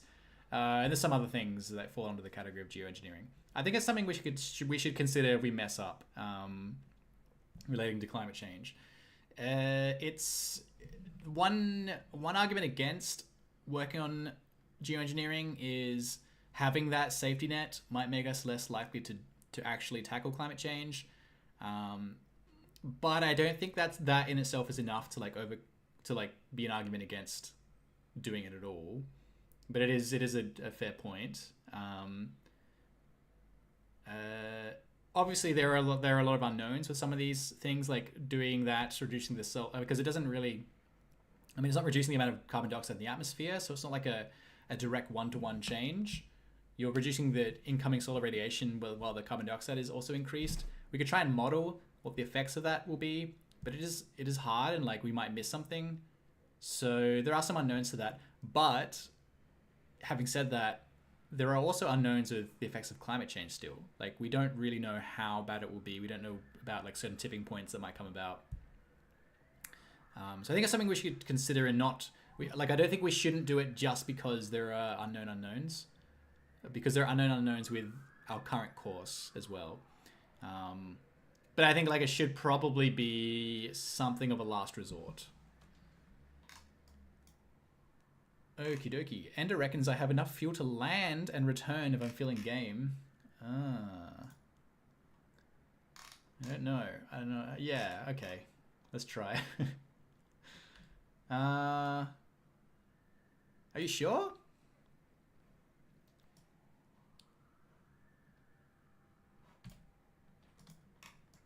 Well, we'll see how we go when we get there. We'll make a close approach, and then if I'm feeling confident, once we get there, we'll make the decision then. Now, what I would like to do is some kind of like have it tell me when to maneuver to intercept with the moon, but I don't know if that's you can do that in Space Flight Simulator, and it's pretty good at telling you like when your maneuver point is. I can't remember if you can do that in Kerbal Space Program. If I just add a maneuver here, and not that way, is that going to tell me when I approach the moon? What's this? Closest approach. Oh, okay. And then if I move, oops. Oh no, that's. I tried to Control Z to undo what I just did. Okay, let's just cancel that.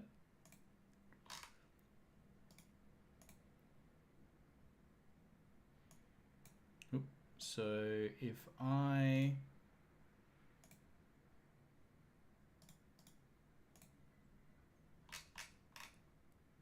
Can I move it around?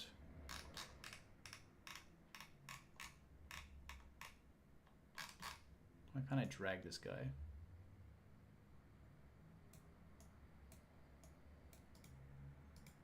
I don't know what I'm doing. I want to restart this.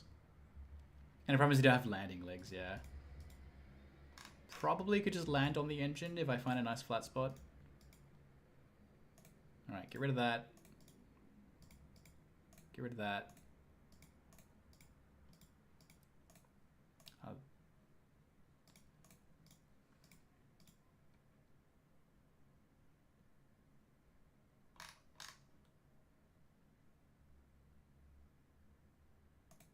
There we go.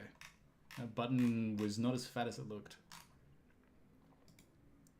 Okay, so if I add a maneuver here, and I think I should maybe be able to move it around. So that's my closest approach.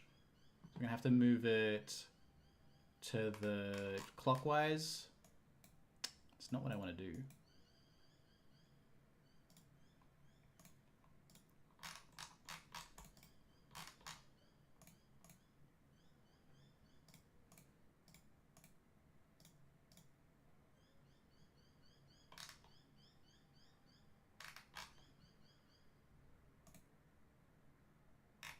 What if I just do this?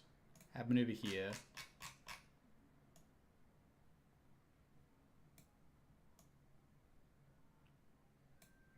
Oh, there we go. That's an intercept. So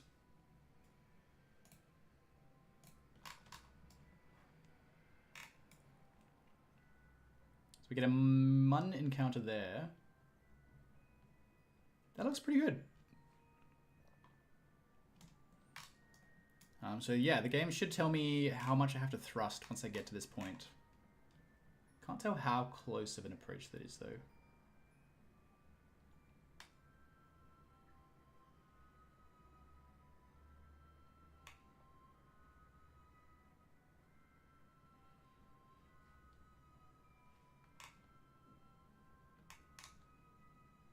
Well, let's give that a go. Is Australia uniquely positioned for any space industry stuff? Yes, there are a couple of things. Focus view on the moon. Ah, perfect. Thank you.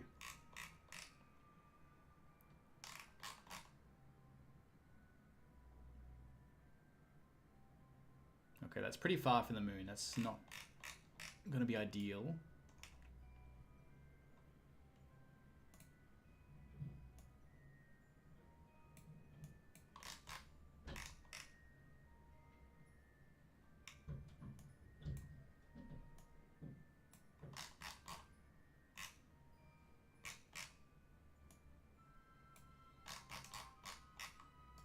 Oh no, what have I done here? I need to get back on being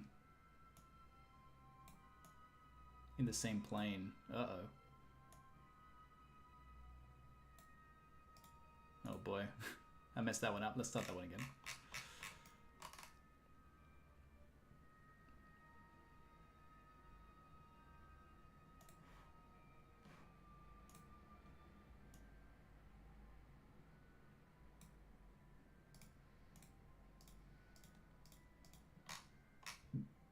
This is taking me embarrassingly long.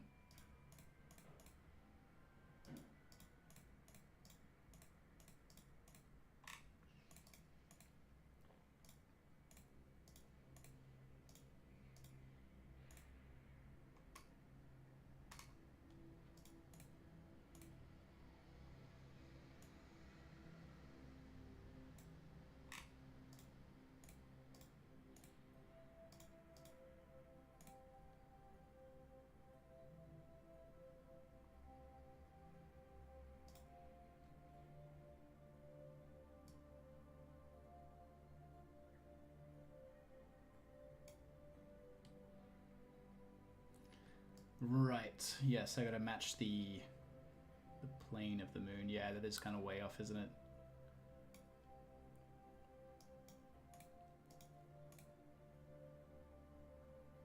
Yep.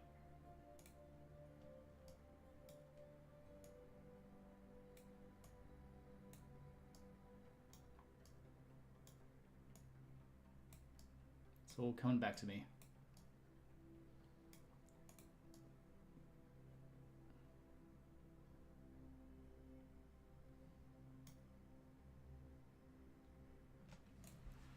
Yeah, there's a couple of things, Stephen. So we actually have been doing some rocket launches from South Australia on Eyre Peninsula.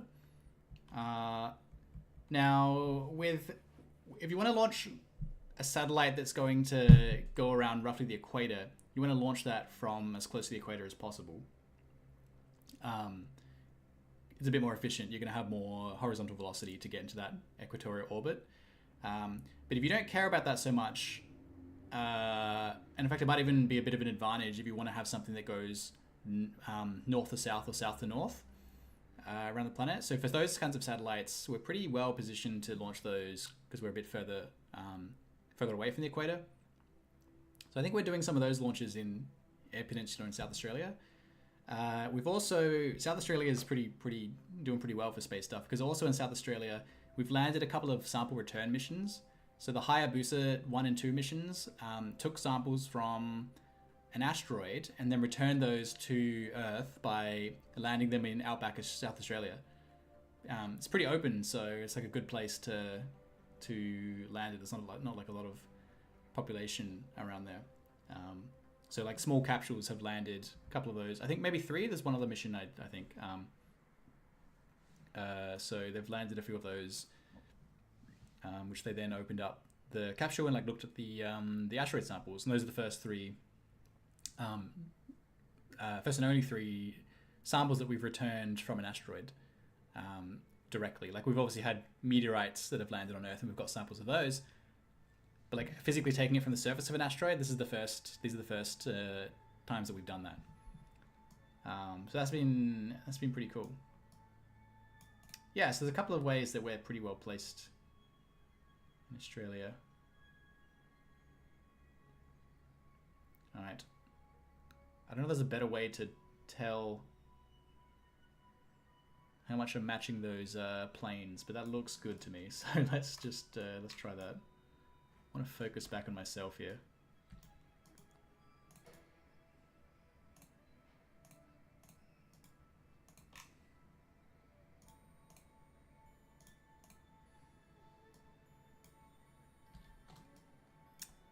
All right.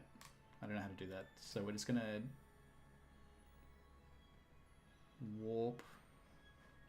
to the next maneuver, I guess. Am I looking, I think I'm looking at things upside down. That's been throwing me a little bit. Not that there's an upside down in space. Upside down to what I was doing.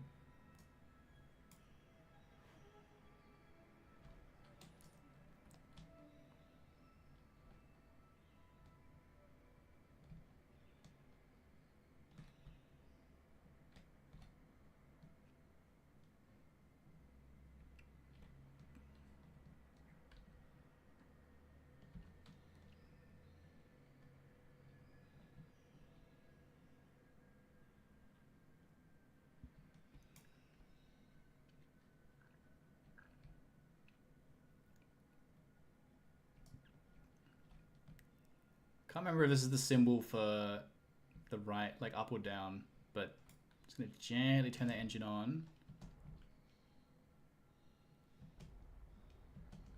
Wrong way. Okay.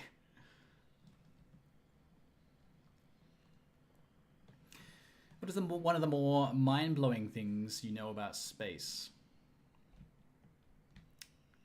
Well, the first one that comes to mind is not so much something about space as opposed to something we did in space. But did you know that astronauts brought grenade launchers to the moon to do seismic testing? So they, I forget which Apollo mission, but on 2 Apollo missions they brought them, and then on one of them they didn't end up using it. But on the other one they used a grenade launcher on the moon to launch explosive seismic sources to then measure the traveling of the seismic waves through the moon as a source, or like a source of energy. So yeah, I think that's one that not many people know about that I find really interesting. Oh yeah, it's not going the right way again. What am I doing?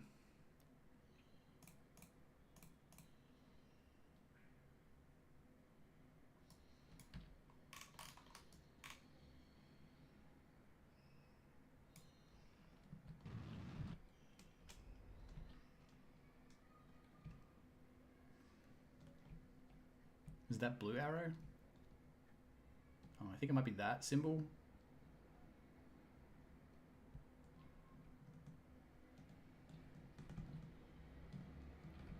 All right, I'm not feeling confident about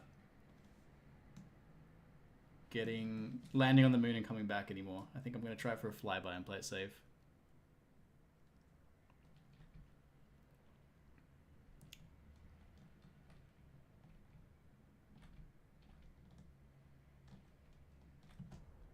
There we go. That's what I want. Okay. So we want to get that down to... Oh.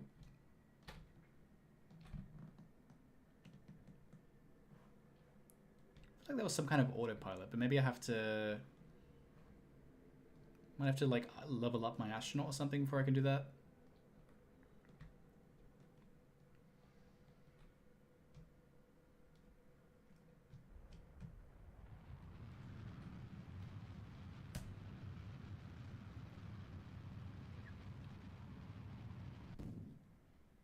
That's fine. We just lost the fuel on that one stage. But...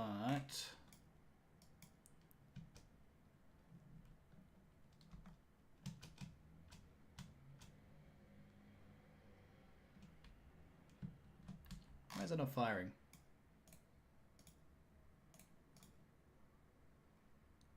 I'm going to save because I think I'm about to mess something up. Is this... Oh, there we go. Okay. Cool. I was worried it was about to detach that stage.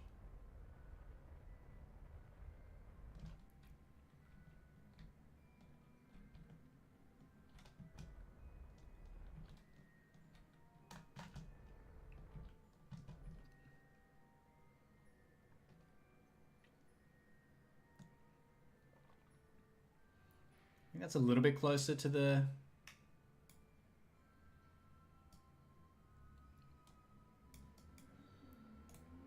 moon. I think it's probably not ideal for landing, but maybe for a flyby. doesn't matter too much.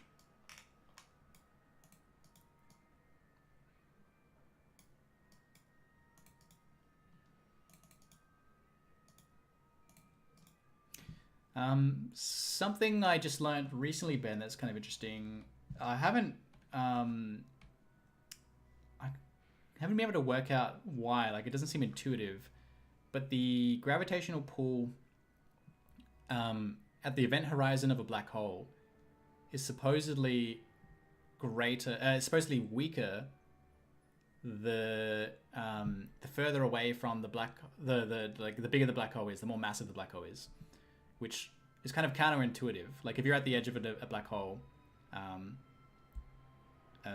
like at the event horizon of a small black hole, the gravitational pull is going to be stronger there than if you're at the edge of an event horizon on a more massive black hole. I don't really know why. It sounds very counterintuitive, but that's interesting. Gotta go, but hope to catch you on next stream. Yeah, thanks, Ben. Yeah, I've been pretty encouraged by, I didn't know how many people were gonna tune into this, but maybe I'll make this a regular thing, same time on Saturday or something. So yeah, thanks for tuning in, and hope to catch you next time. Let's see if we get to the moon, and then I might call the stream after that. So I'm gonna want to make another maneuver.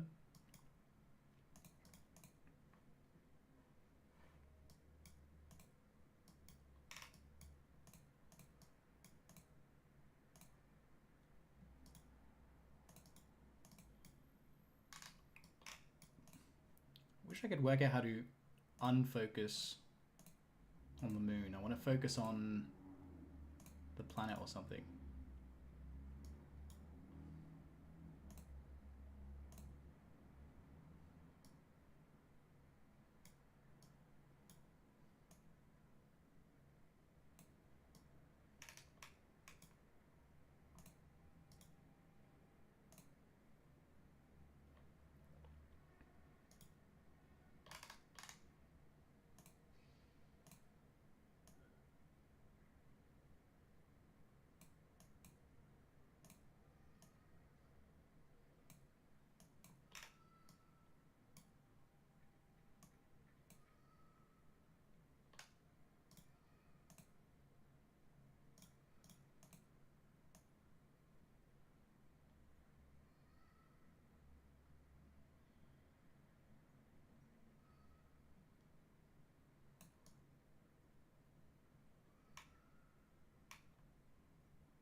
Still not very level with that plane of the orbit there.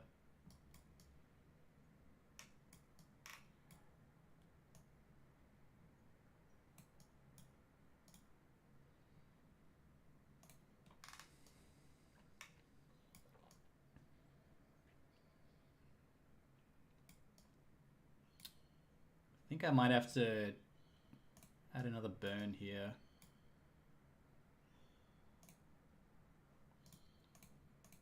To try and level that plane and then actually burn to the moon.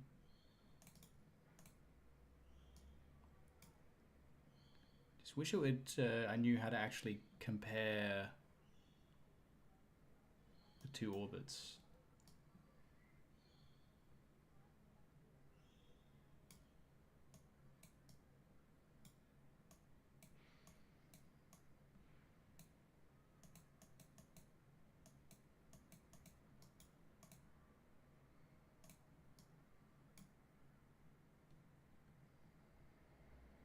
We're not planning to land. It doesn't really matter if it's on an equatorial moon orbit. Yeah, I'm just worried I'm not going to be close enough for the actual approach.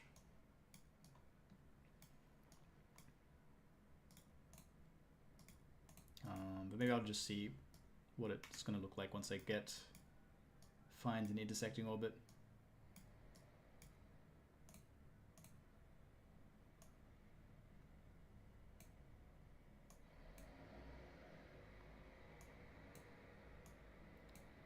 I think that... Was that an approach?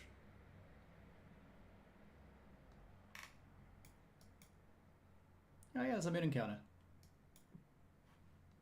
What was my mission? How close do I actually have to be? Fly anywhere near. That might do it then. We could do better than that though.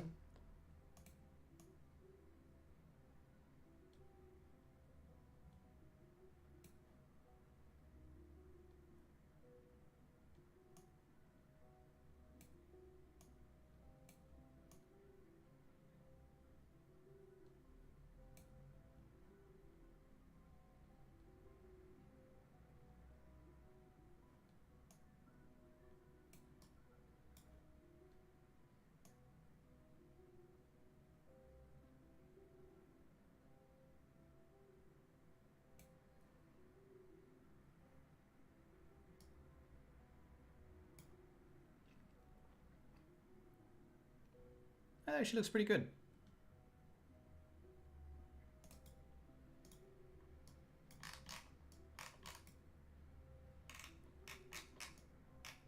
Yeah, I like that. Get a nice flyby. Anyway, that'll give me some more money so I can keep playing the game at least. Well...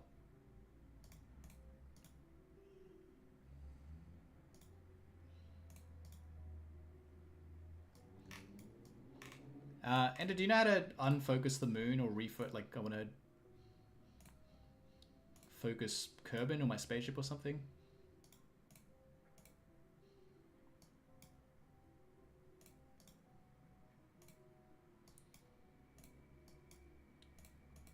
It's not that urgent, I guess. I can just warp to the next maneuver.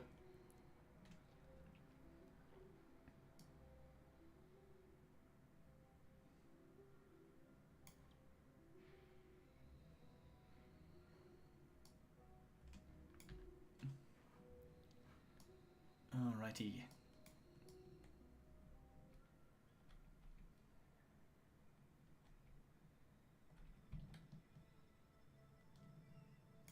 Press tilde. Ah, perfection, thank you.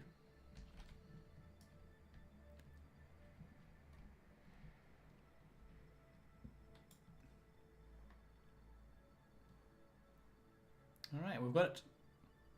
We actually have quite a bit of fuel. But I think I'm still going to play it safe and not actually land on the moon this time. I'll come back with some landing legs and maybe a third stage. But I think next I've got to make sure I unlock some struts. I'll go ahead and save it before I do something silly.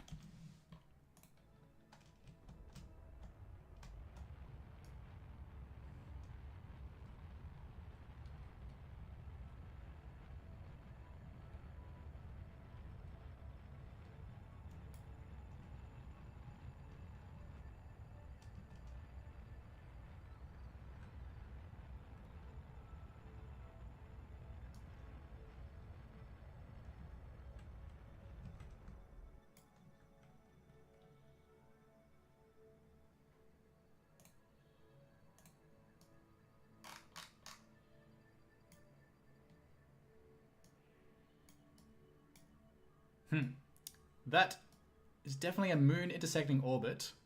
Not quite. I'm gonna go into the moon at with that one. So I'm gonna. I think I might have done too much thrust. So I just want to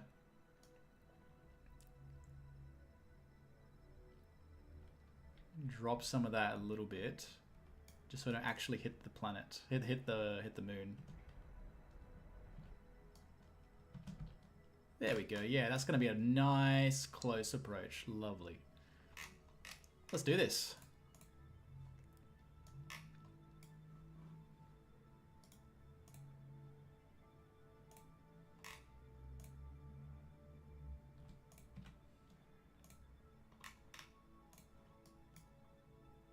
So I'm just going to warp on over to the...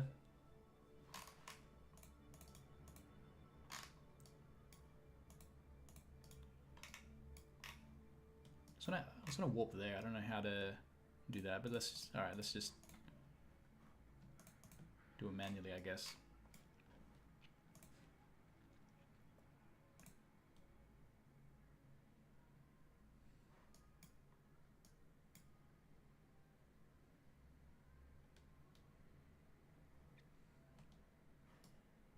comes the Mun.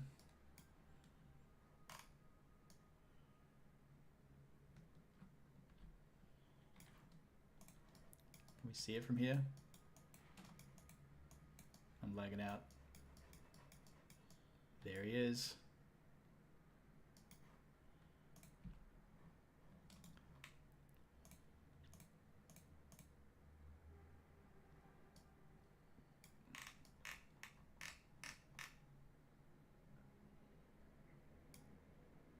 I don't like that I'm doing a gravity assist that's going to kick me out of Kerbal orbit. That's a bit troubling. I'm going to have to do something about that as soon as I pass the Mun.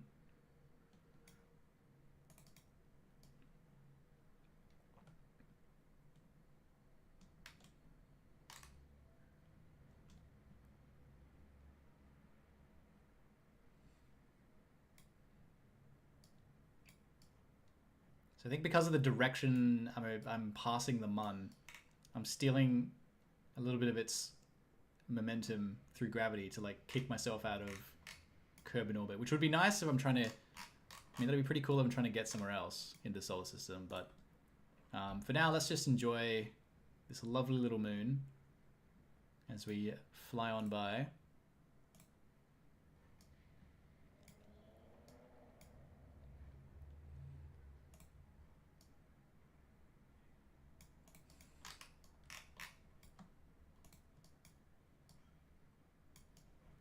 Beautiful. Let's come home. Oh, I can do a... I forgot I can do a crew report for some more science, so let's do that. And collect some science data of what the orbit of the moon looks like.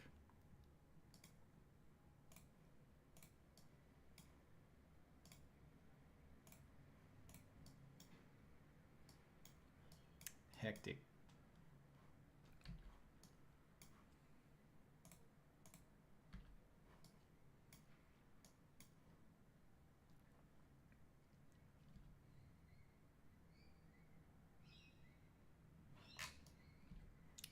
Very nice. We achieved our goal for the day. So we'll come home, and that's probably where I'll call the stream at that point. But first, we have to actually do that because we're going to escape Kerbal orbit at this point. I think I'll warp to here, and then work out what I have to do to come home.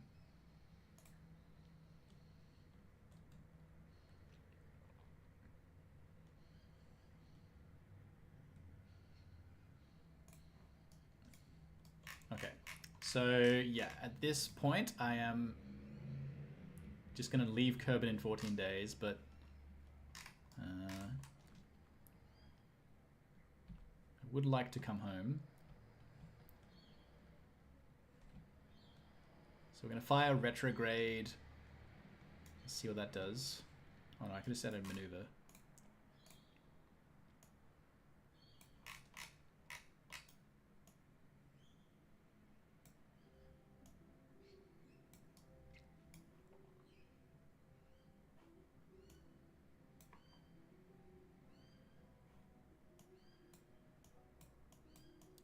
I think I'll do that. I don't want to quite clip the atmosphere, and then I will reduce my...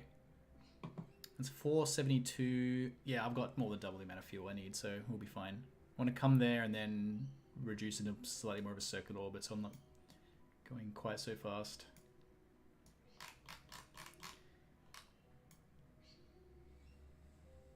Cool.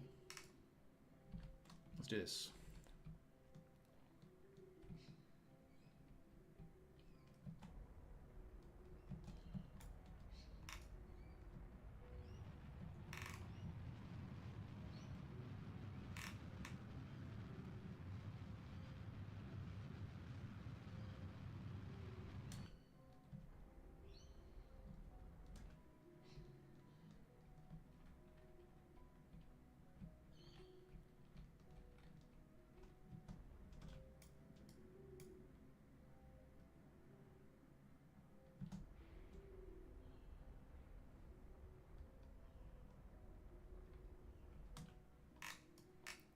Nice.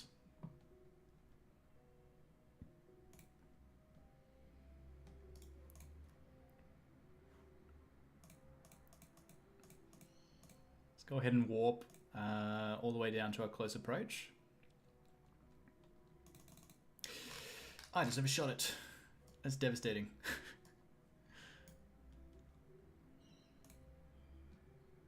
Should have added a maneuver here. What do we do here? Do we just... Maybe we have enough fuel to make this work anyway.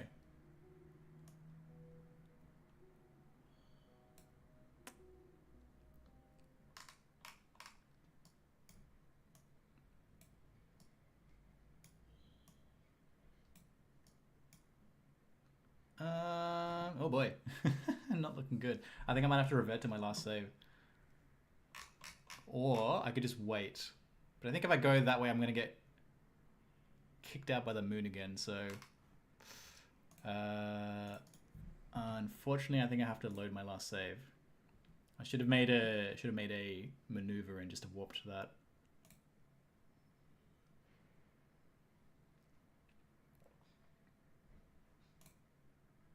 I think this is just before I approached. Oh no, are you serious?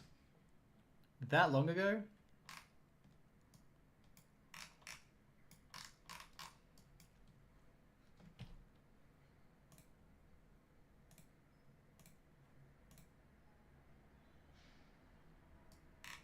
Wait, unfortunately it is too late for waiting, and I have already done that because of the stream delay.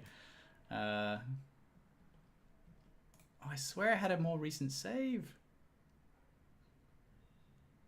Rip, yeah.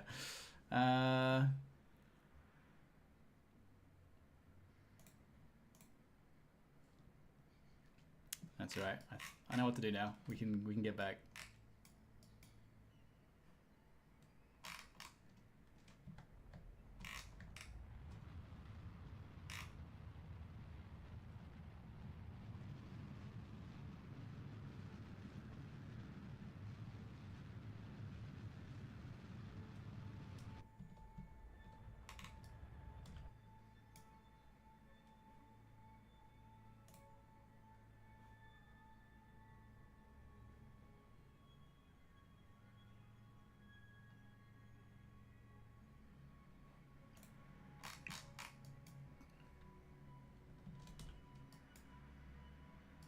Alright. That'll do. That'll do.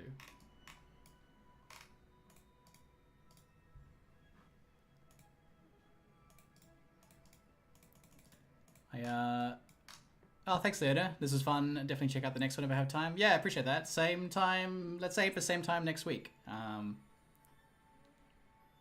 Because yeah, this was fun. I had a good time as well. Thanks for tuning in. Trying to work out how to just warp to any arbitrary point on my orbit. I thought there was a way to do that. We'll just speed it up manually and try not to overshoot it this time. Maybe add another save.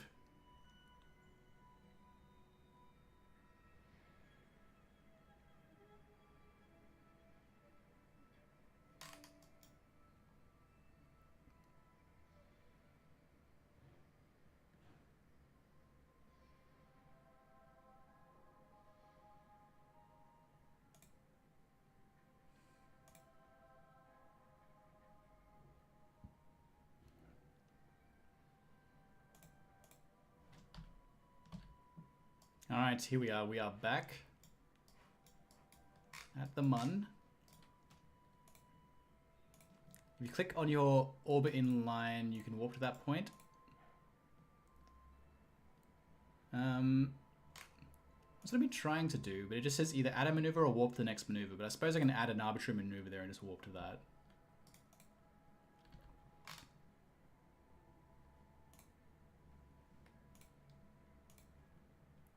Alright, take my science data.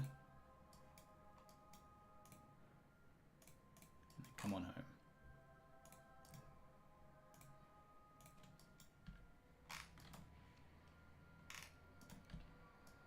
Very nice. Alright, we've already looked at the moon long enough. Let's get out of here. Gonna add a maneuver there that's like a nothing maneuver and then warp to next maneuver. Oh, you can trust that it works now. Okay.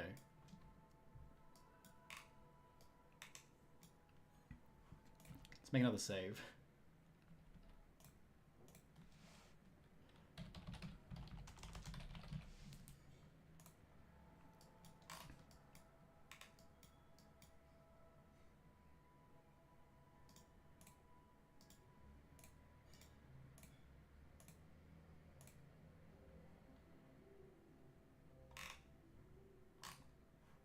Alright, so once again we'll leave moon orbit and then work out how to come home. This time I haven't actually been kicked out of orbit. I think I didn't quite approach so close to the moon.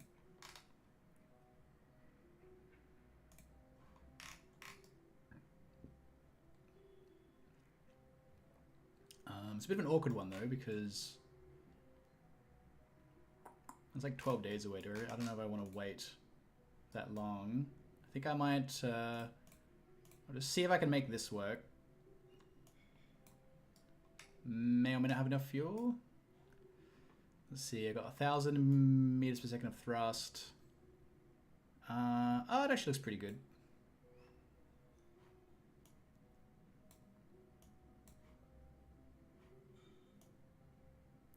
Just have to make sure not to overshoot again this time. That looks decent.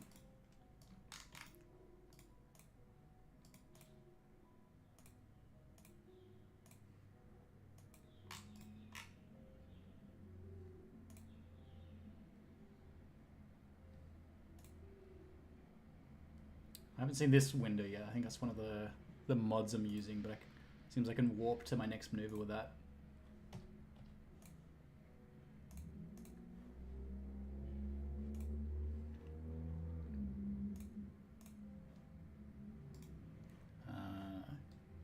Would like to get rid of this window now though. Nice. All right.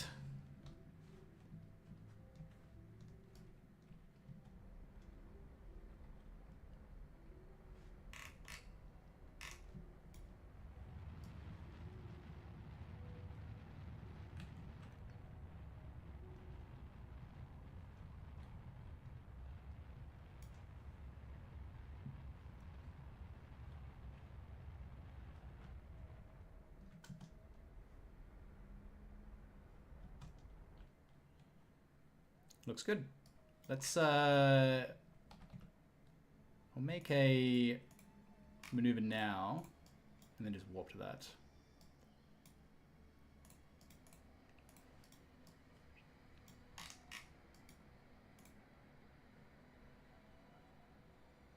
I guess I can set an alarm for periapsis. Yeah, that looks good.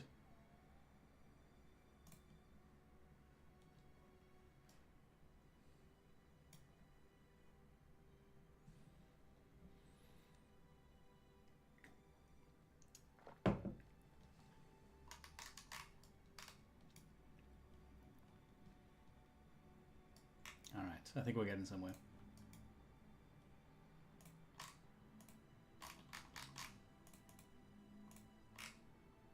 Somehow finally managed to focus Kerbin. Trying to add a maneuver here.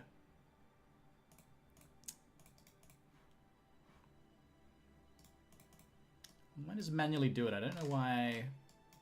Sometimes it feels finicky to add a maneuver.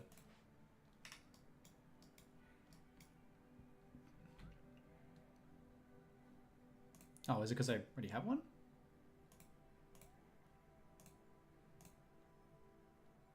Can't delete maneuver node. I don't know, but I can just do this manually. So I'll just burn retrograde until it looks like I'm gonna come into the atmosphere at a nice altitude.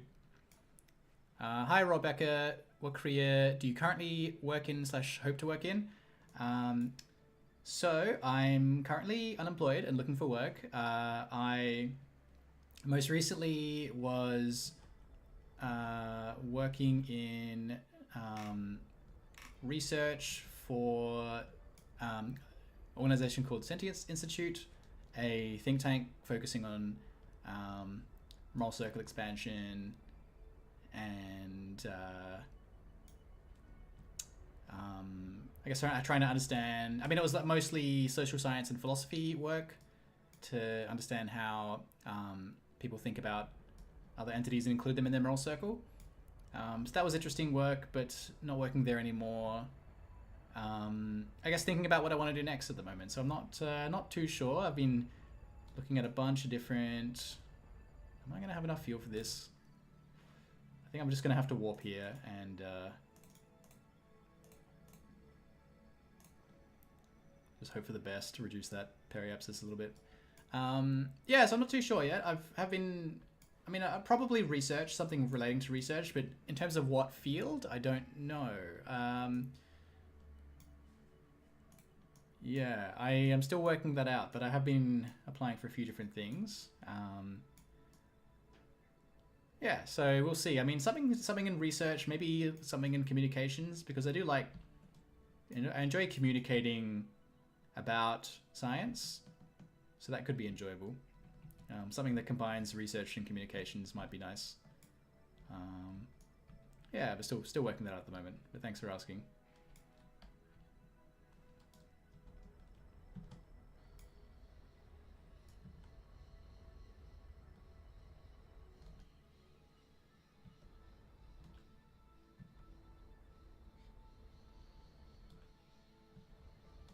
All right, let's do that. And I think this may work.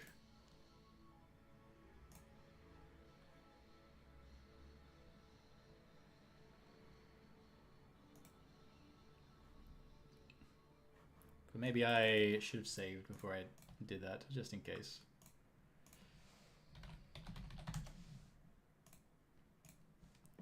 Hope you find a career that's impactful and enjoyable. Thank you, I appreciate that. Yeah, something that's impactful and enjoyable would be the perfect combination for me. Something that makes a difference and something that I'm like intrinsically passionate about. Have I ever considered starting my own company or non-profit? I've thought a little bit about it. Not too. Uh-oh. Oh no! Oh no!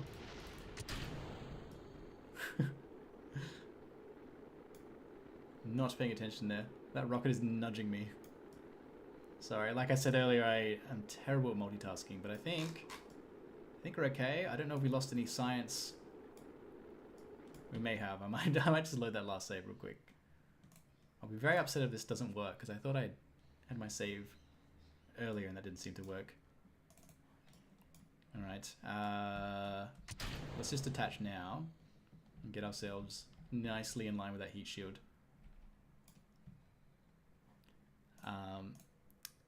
Yeah, have I thought about starting my own company or non-profit? I mean, so I've thought about like starting my own company in terms of like a side hustle, and I have done that. So I made I kind of launched a little business where I write short stories for people as a gift. And that's something like it was a pretty low effort launch. Just kind of put it out there, and I waiting to see how much interest that gets, and if that works out, then maybe that could turn into something. I've done like a little bit of consulting for a couple of different non-profits, like as a sole trader. But I mean, that's another thing that like I haven't like there's unless I'm more active at trying to seek out opportunities to do that. It's sort of just like a wait and see thing. Like I've kind of got my name out there, I guess. Like opportunities come in every now and then. Yeah, I mean, if something like if I had found something that I thought I could like sink some more time into and kind of make a business out of, I'd probably look into that a bit more. But I'm kind of taking the wait and see approach a little bit, I guess. Yeah, but if something pops out of me that seems like really exciting and has some potential for a business, yeah, I'd probably consider it. Running your own thing is tough and has its challenges. I mean, there's a lot of freedom, but on the other hand, there can be too much freedom, and like being in a team is nice sometimes. So yeah, it's got its ups and downs, but something I'd definitely consider.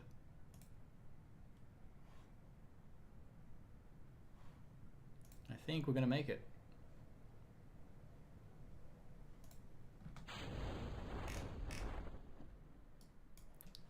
Oh, beautiful. We are home. And that should give us enough money to hopefully keep playing and build up to a moon landing next time. But I think that might be where I'm going to leave it for today. So thank you very much everyone for tuning in. Really appreciate the support. And so this is my first time streaming in quite some time. First time streaming on YouTube actually.